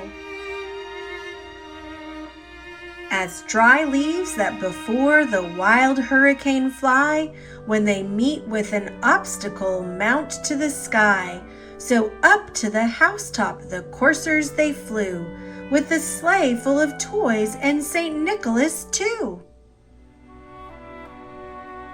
And then, in a twinkling I heard on the roof the prancing and pawing of each little hoof. As I drew in my head and was turning around, down the chimney St. Nicholas came with a bound. He was dressed all in fur from his head to his foot, and his clothes were all tarnished with ashes and soot. A bundle of toys he had flung on his back, and he looked like a peddler just opening his pack. His eyes, how they twinkled, his dimples, how merry. His cheeks were like roses, his nose like a cherry. His droll little mouth was drawn up like a bow, and the beard of his chin was as white as the snow.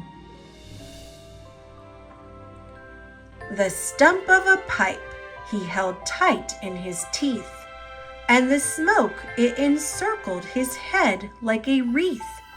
He had a broad face and a little round belly that shook when he laughed like a bowl full of jelly.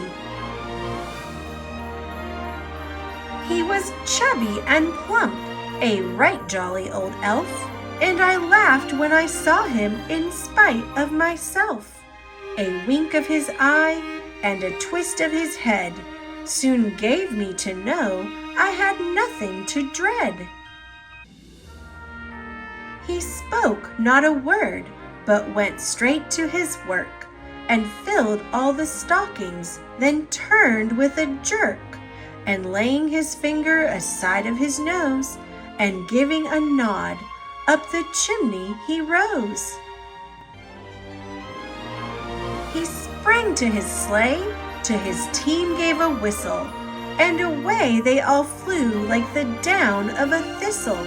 But I heard him exclaim, ere he drove out of sight, "Happy Christmas to all, and to all a good night."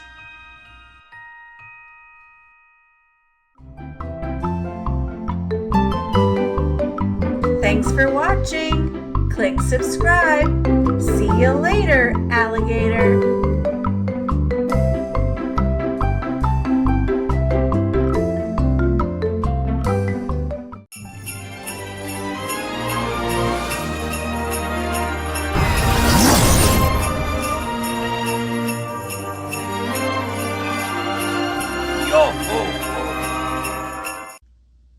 Who's That Knocking on Christmas Eve? By Jan Brett. High above the Arctic Circle, in the land of ice and snow, the northern lights shimmer in the night like a curtain of color hanging from the sky. The air is so crisp and clear in this northern place that one Christmas Eve long ago, a boy from Finnmark on his way to Oslo with his ice bear could see smoke curling up from a hut far in the distance. He was cold and hungry, so he headed toward it. Far off in another direction, someone else smelled the smoke, and even though he couldn't see it, he raced off to tell the others. As the boy from Finnmark made his way toward the hut, Kyrie was inside feeding the fire that made the smoke that roasted and baked the fine food.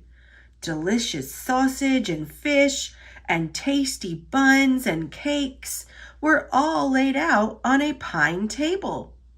Sweet porridge bubbled over the fire, and apple cider stayed cool on the windowsill. So why did Kyrie jump at every creak in the sod roof? And why did she run to the window when an icicle fell into the snow? It was because in years past on Christmas Eve, trolls came when they smelled the delicious aromas coming from the hut. They would pound on the door until it burst open, and they wouldn't leave until they had eaten up every bit of the Christmas Eve meal. No troll invasion this year, Kyrie's father had said. I'm going up the mountain to watch and chase them away. And off he had gone to stop the trouble before it began. So this year, Kyrie was all alone in the hut when she heard a soft sound at the door. Knockety-knock, knockety-knock. Someone was out there, but surely it was too polite a knock for it to be a troll. Kyrie went to the door and peeked out. There was the boy from Finnmark with his ice bear. Please let me inside to warm up, he said. I am on my way south to show off my bear for the townsfolk of Oslo. I've many frosty miles behind me and many more to go.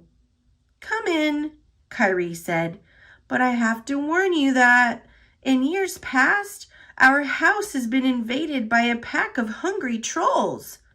Trolls would be a welcome adventure, the boy said. So he came in, and the ice bear crawled under the warm stove and fell asleep. Kyrie and the boy had just settled down in front of the fire when they heard, not so softly this time, knockety-knock, knockety-knock. There's no one home, the boy called out. He was certain it was trolls, so he pushed the big chest in front of the door. When all was quiet, Kyrie and the boy sat down in front of the fire again. Kyrie got to thinking, I wonder if the porridge is creamy enough, and she ladled a bit of it into bowls for each of them. They had just raised their bowls when they heard a loud knockety-knock, knockety-knock. It was as if someone was pounding on the door with a big rock. No one at home, the boy from Finnmark shouted, and he ran to lock all the windows. It was quiet again, but the delicious smells wafted around the hut. Kyrie got to thinking, is the sausage salty enough? She took a piece for herself and gave one to the boy. They had just raised their forks when they heard a thunderous knockety-knock, knockety-knock. The hut shook, and they heard a loud crack. It was the cellar trapdoor splintering open. Kyrie and the boy ran into the animal shed and pulled the door shut, just as a torrent of noisy trolls burst up from the cellar. There were bat-eared trolls, there were bug-nosed trolls, and each troll was wilder and more ruckus than the other one before. They munched and grunted, shrieked and cackled, splashed the cider, and crammed themselves with Christmas cakes. Then, when they were through stuffing themselves, they tumbled about, pinching each other, stamping on one another's toes, and tweaking their long snouts, which is how trolls have a good time. But through the ruckus and din, the littlest troll spied the ice bear under the stove. He took the hot morsel of sausage he had been roasting in the fire and screeched, "Have a bit of sausage, kitty!" And he poked the sleeping bear's nose with it. The ice bear leaped up with a tremendous roar, his nose burning terribly. Growling, he chased the little troll and all the big trolls around the table, up the walls and out the windows. "Scratch them, kitty!" Kyrie and the boy cheered as they watched the trolls scramble off through the ice and snow, howling. Up on the hill, Kyrie's father heard the shouts, so he raced down on his skis. When he saw the trolls, Kyrie's father could tell in an instant that they wanted to be as far away from the little hut as they could be. "Goodbye, trolls," he shouted, as they disappeared up the mountain and he skied home. "What a fine bear you have," he told the boy from Finnmark. "Thank you for scaring away those pesky trolls. You must come back next year for a real Christmas Eve feast on your way home from Oslo." And they all sat down for some porridge. A year later, Kyrie was on the mountain, gathering wood to make the fire to cook their dinner for Christmas Eve, when the littlest troll popped out from behind a snowbank. "Missy," he called in a high, crackly voice, "do you still have that kitty that sleeps under the stove?" "Oh, yes," Kyrie said, "only she has grown up into a big cat now, and she has 7 kittens, all larger and fiercer than herself." "Ugh!" he screeched. "Then we won't be visiting your hut on Christmas Eve." And he disappeared into a huge snowdrift.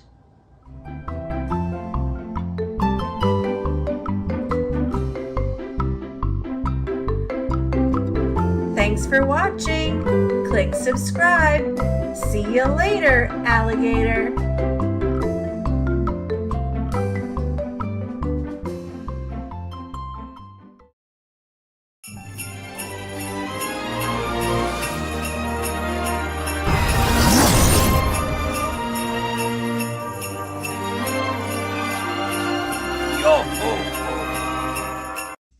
How to Catch a Gingerbread Man by Adam Wallace and Andy Elkerton. Once upon a story time, at the bookstore down the street, some friends come in to have some fun. They're in for quite a treat. Sitting at the story rug with a special book in hand, the reading is about to begin about me, the gingerbread man. Run, run, as fast as you can. The storyteller starts to read, so out I pop right off the page and break away with speed. You kids will never catch me. I'm much too fast for you, especially when I have help from the boy who never grew. This clever trap won't do the trick. You need a magic spell. And with the wizard on my side, your traps won't do so well. You don't need courage, brains, or heart. You've got plenty of those. You only need a better trap to keep me on my toes. You thought this trap would really fool the world's greatest detective? He sees right through your wise disguise. It seems your trap's defective. Now your traps are getting better. I admit I am impressed. But Robin Hood just saved the day. I think he's just the best. Twing! A bow tie? Buttons? Even pants? This place has everything. But something here is not quite right. What's with this great big spring? What a big trap you had here! The better to catch me with, I think. Too bad my friends helped me escape. I'm up and gone in a blink. This trap you set was no big deal. It's broken now, but how? Perhaps the boy with magic beans saved me with his cow. Alice and her Mad Hat friends, as a gift for my unbirthday, helped guide me through the walls of shelves. Now I'm bound to find my way. What a great day! I'm having fun. You youngsters sure are bright, but have you given up on me? There's not a trap in sight.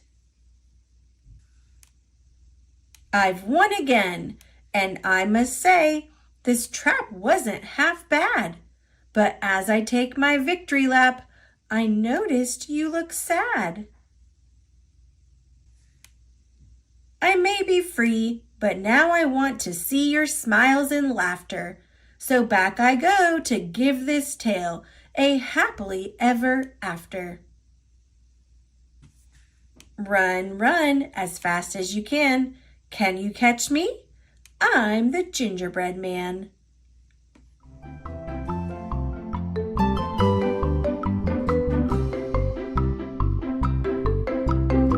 Thanks for watching. Click subscribe. See you later, alligator.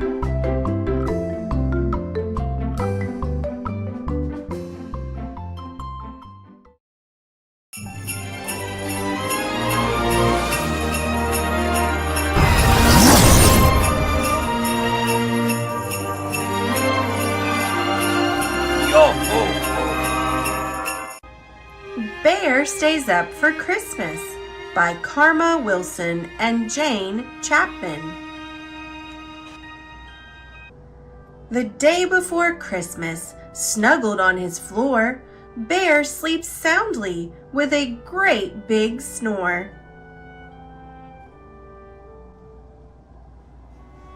Dear Bear, get up! Mouse shouts in his ear. We won't let you sleep through Christmas this year.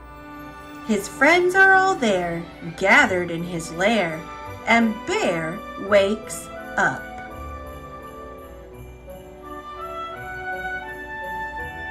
He stands with a stretch and a great big sigh. I hope I can make it. I do want to try. Don't worry, squeaks Mouse. Hare says, it's all right. We'll keep you busy all day and all night.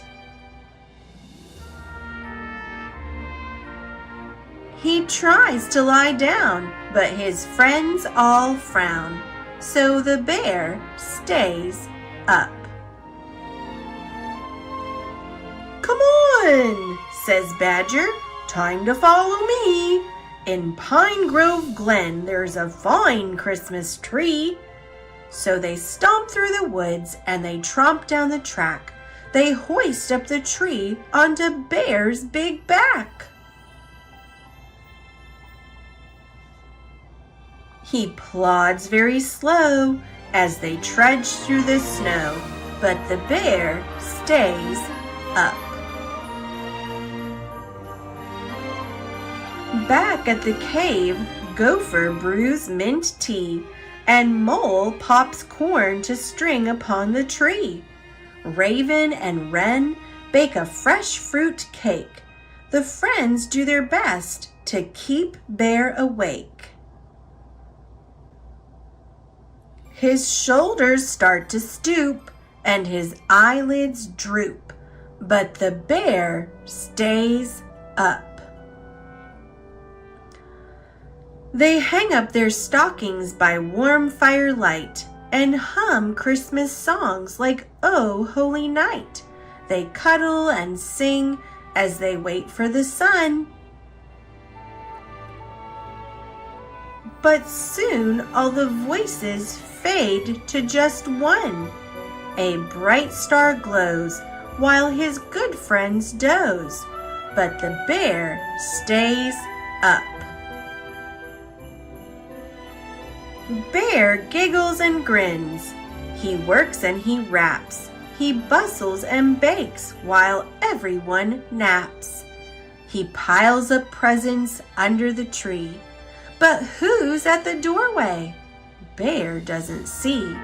He toils all night until the sun rises, making his friends their Christmas surprises. Just before dawn, he lets out a yawn, but he still stays up. When Christmas arrives, so lovely and white, Bear's friends awake to a glorious sight. Presents and goodies are piled up tall. "I stayed up," says Bear, "just to share with you all." As his friends shout with glee, Bear lies by the tree, but he still stays up. Wren flies to the stockings and tweets out a cheer. "Besides our bear's presents, Santa was here." When all gifts are opened, there's one last surprise. Badger shows Bear a quilt just his size. Bear snuggles up tight and mutters, "Good night." Then Bear falls asleep. His friends tidy up and slip from the lair. They whisper, "Sweet dreams. Merry Christmas, dear bear."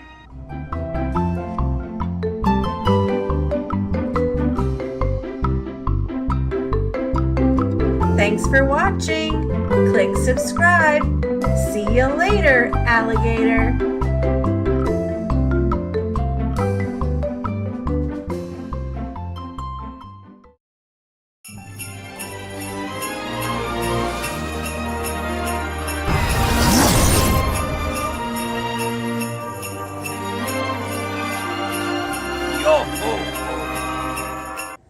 Frosty the Snowman by Jack Rollins and Steve Nelson. Frosty the Snowman was a jolly, happy soul, with a corncob pipe and a button nose and 2 eyes made out of coal. Frosty the Snowman is a fairy tale, they say. He was made of snow, but the children know how he came to life one day. There must have been some magic in that old silk hat they found. For when they placed it on his head, he began to dance around. Oh, Frosty the Snowman was alive as he could be, and the children say he could laugh and play just the same as you and me. Frosty the Snowman knew the sun was hot that day, so he said, "Let's run and we'll have some fun now. before I melt away. Down to the village with a broomstick in his hand, running here and there all around the square, saying, "Catch me if you can."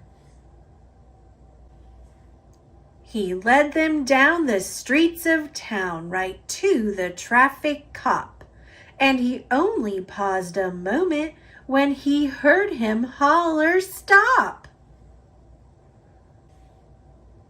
For Frosty the snowman had to hurry on his way, but he waved goodbye, saying, "Don't you cry, I'll be back again someday." Thumpity thump thump thumpity thump thump, look at Frosty go. Thumpity thump thump thumpity thump thump over the hills of snow.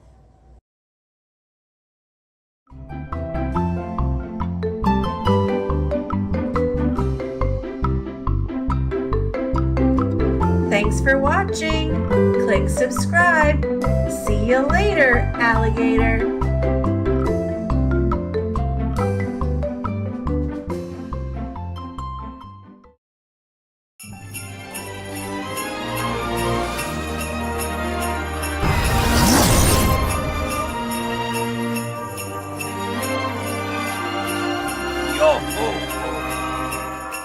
Heart of a Snowman by Mary Kurila and Eugene Yelkin.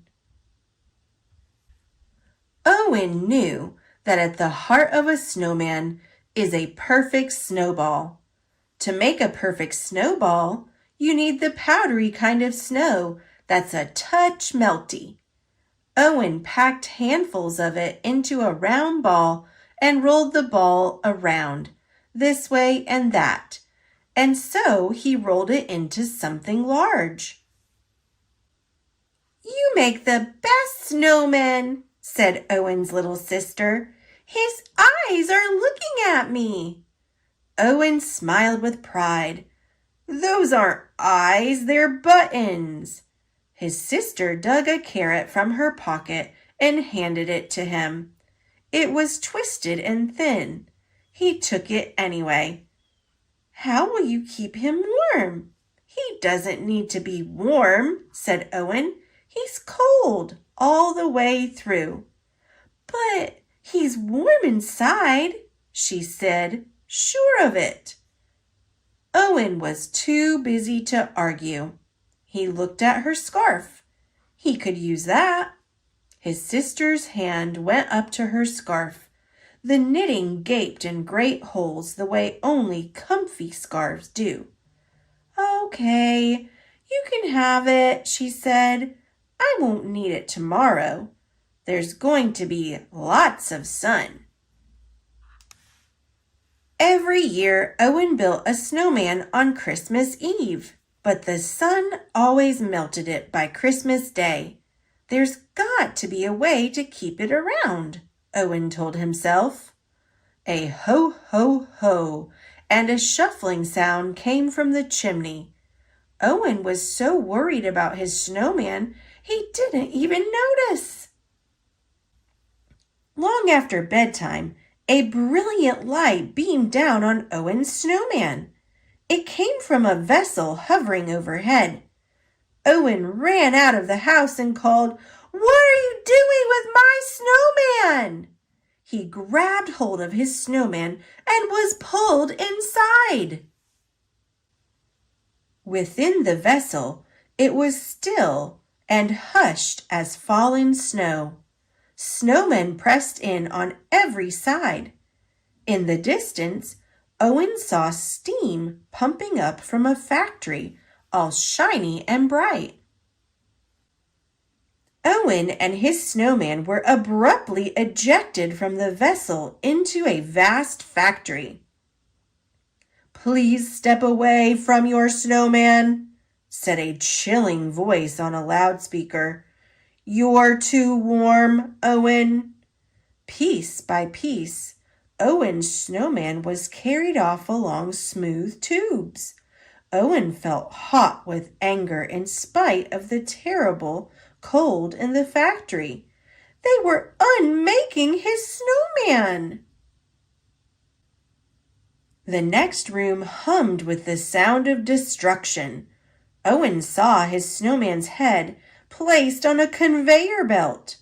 The rabbit's job was to eat the nose. He was good at his job. Steadily went the woolies, unknitting his sister's scarf. Nearby, a moose snapped the snowman's twig limbs in two. What kind of barbaric place was this? What Owen saw at the next station made him gasp. They had taken apart his snowman, snowflake by snowflake, and now a pointy instrument was tweezing apart each snowflake, branch by branch. Outraged, Owen turned to the polar bear. How would you like someone to pull off your arms? The polar bear hunched a little closer over his microscope. That's when it hit Owen. Everybody thinks the sun melts snowmen, but they're wrong. Snowmen are just brought here. Back off, said the polar bear. You're too warm. What difference does it make if I'm too warm?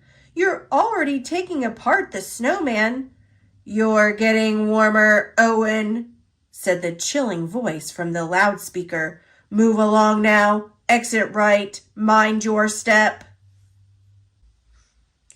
Owen stepped out into an open field of snow piled and puffed, wondering if he could still save his snowman. A vehicle hauling a load of carrots was coming up fast. Owen raced to the driver. Those look perfect, he said, puzzled.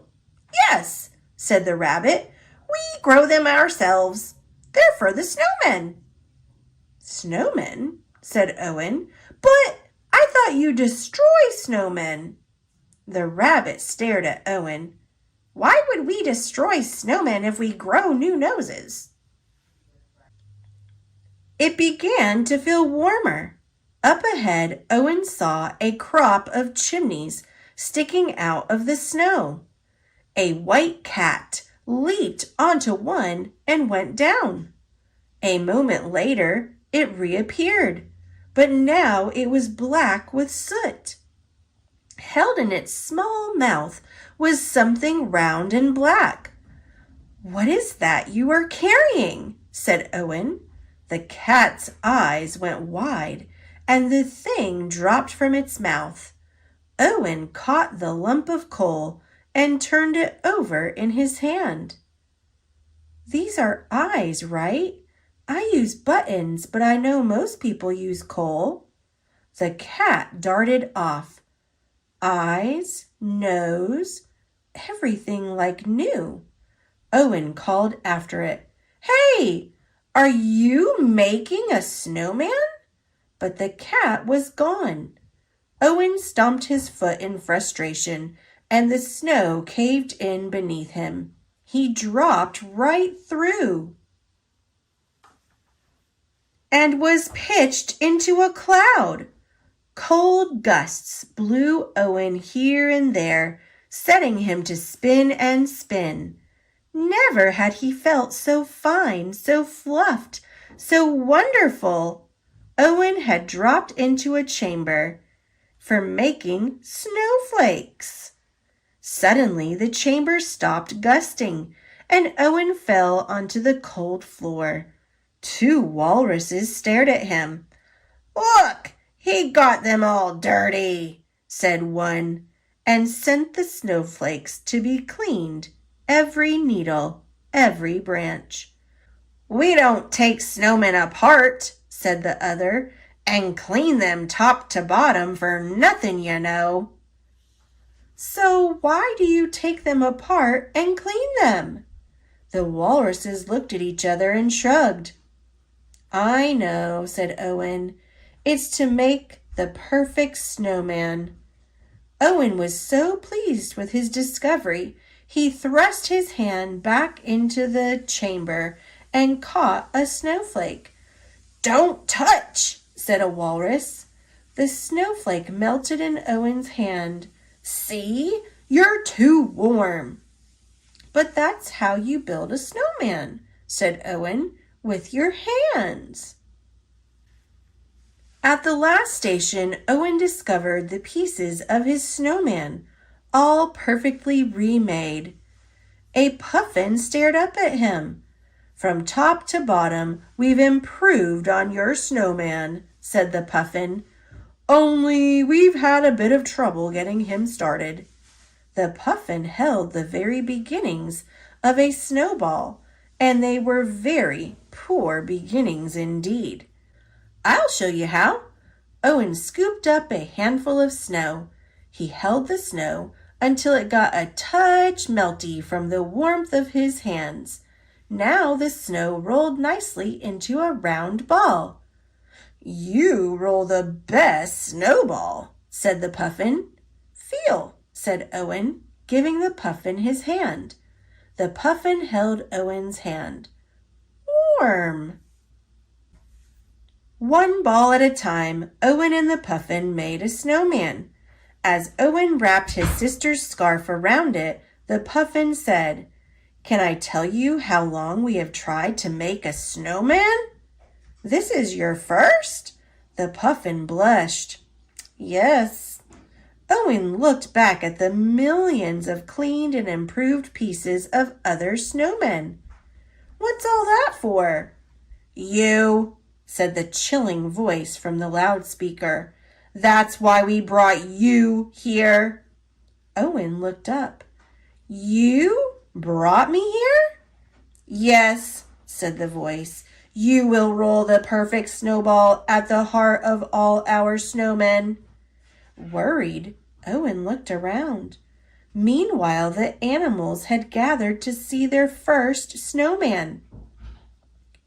One pointed at the snowman. "Look, it's melting." "Not possible," boomed the voice on the loudspeaker. "At these temperatures, a snowman can last forever." The puffin set up a machine that would uncover the nature of any snowman problem. With a flip of a switch, all was revealed. From deep inside the snowman glowed a warm snowball. "What has the boy done?" said the voice from the loudspeaker. It sounded a little disappointed. "When a boy makes a snowman, he gives it a heart," said the puffin. "It gets so warm inside the snowman can't last." The animals looked at each other. All at once they knew the factory would close, because the only place a snowman would last forever was in a boy's heart. The next morning was bright and sunny as Owen pulled his sister over the snow on his new sled. As they passed the snowman, she said, "Look, your snowman is melting."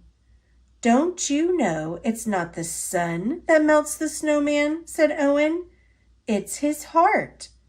"Yes," his sister said, "I know." Owen retrieved her scarf and then pulled them toward the big hill. His sister noticed the scarf was woven like new. "That's all right," she said, wrapping it around her. "I'll have it comfy again by next Christmas."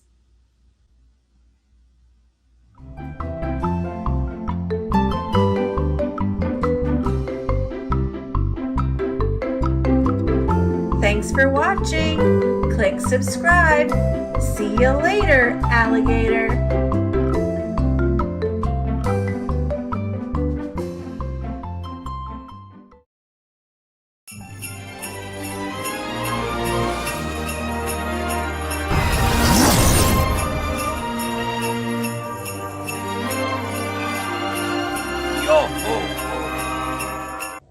Snowmen at Night by Carolyn Buhner. Pictures by Mark Buhner.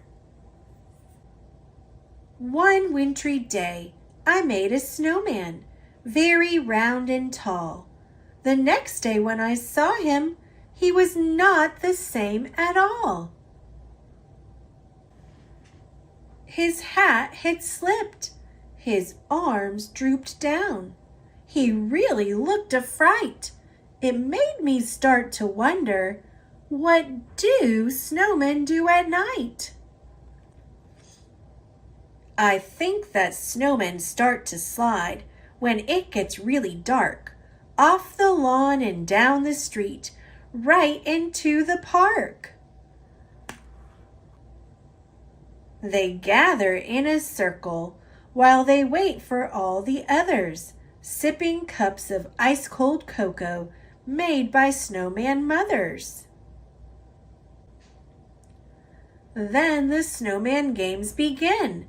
They line up in their places, each one anxious for his turn in the snowman races.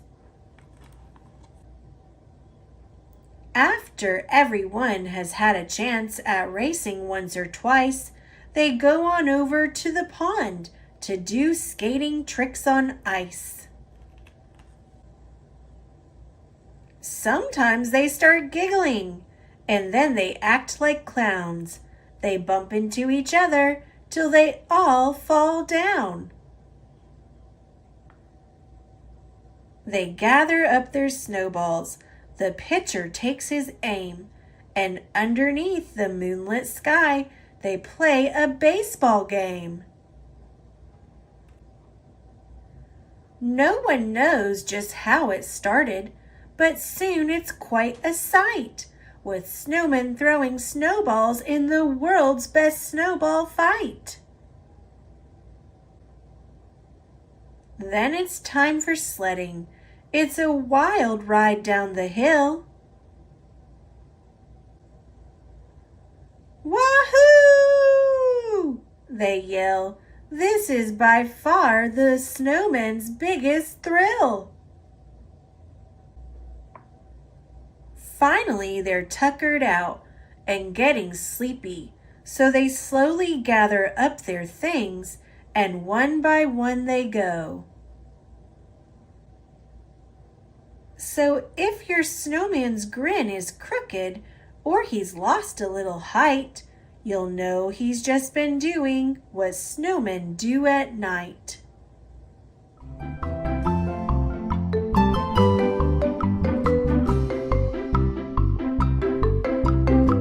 Thanks for watching. Click subscribe. See you later, alligator.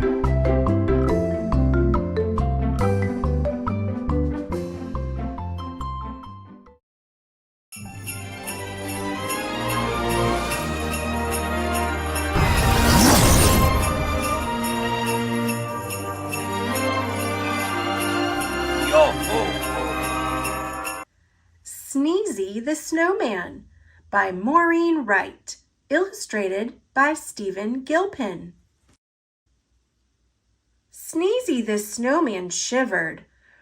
Brrr, it's cold out here, that's for sure. I need a drink to warm me up. So he drank cocoa from a cup. He said with a smile, I like this a lot. And then, right there, believe it or not, he melted from drinking something too hot. The children cried out, What should we do? A voice from the puddles said, Make me brand new. They rebuilt Sneezy as snowflakes flew. A cold winter wind swirled and blew. The snowman sneezed a gigantic achoo! I'm sneezing and freezing and shivering too. A little girl said, Then let's share. I have something you can wear. Here's my hat to put on your head. You look awesome, the children said. The snowman blinked his coal-black eyes. The stocking cap was a nice surprise. But Sneezy the snowman shivered. Brr, it's cold out here, that's for sure. I am freezing every minute. I'll find a hot tub and sit right in it. He found one and smiled. I like this a lot. And then, right there, believe it or not, he melted from sitting in water too hot.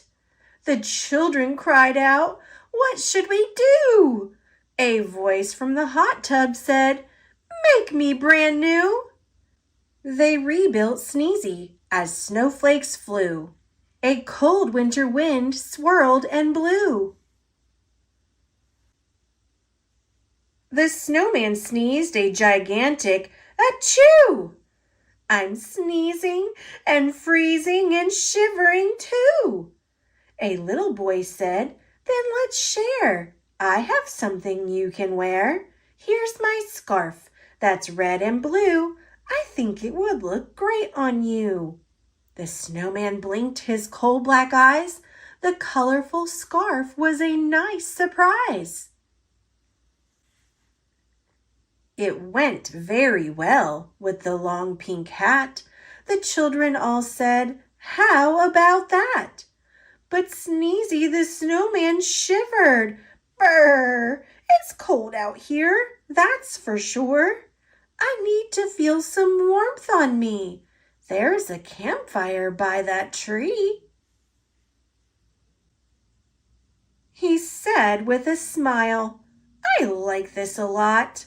And then, right there, believe it or not, he melted from standing beside something hot. The children cried out, "What should we do?" A voice from the puddle said, "Make me brand new." They rebuilt Sneezy as snowflakes flew. A cold winter wind swirled and blew. The snowman sneezed a gigantic achoo! I'm sneezing and freezing and shivering too. A little girl said, then let's share. I have something you can wear. Here's my coat, the perfect fit. I know that you'll look good in it. The snowman blinked his coal-black eyes. The bright orange coat was a nice surprise. It went very well with the scarf and hat. The children all said, how about that? But Sneezy said, ooh, I'm way too hot. I'll take off all the new clothes I've got. The children yelled, no, that's not the way. Listen to what we have to say. Buy something cold at the ice cream store. Have 2 scoops or 3 or 4. Sneezy ate ice cream 7 scoops high. This is great, the snowman cried. I'm not too cold and I'm not too hot. And I'm wearing clothes I like a lot. Then after eating every bite, he said, at last I feel just right.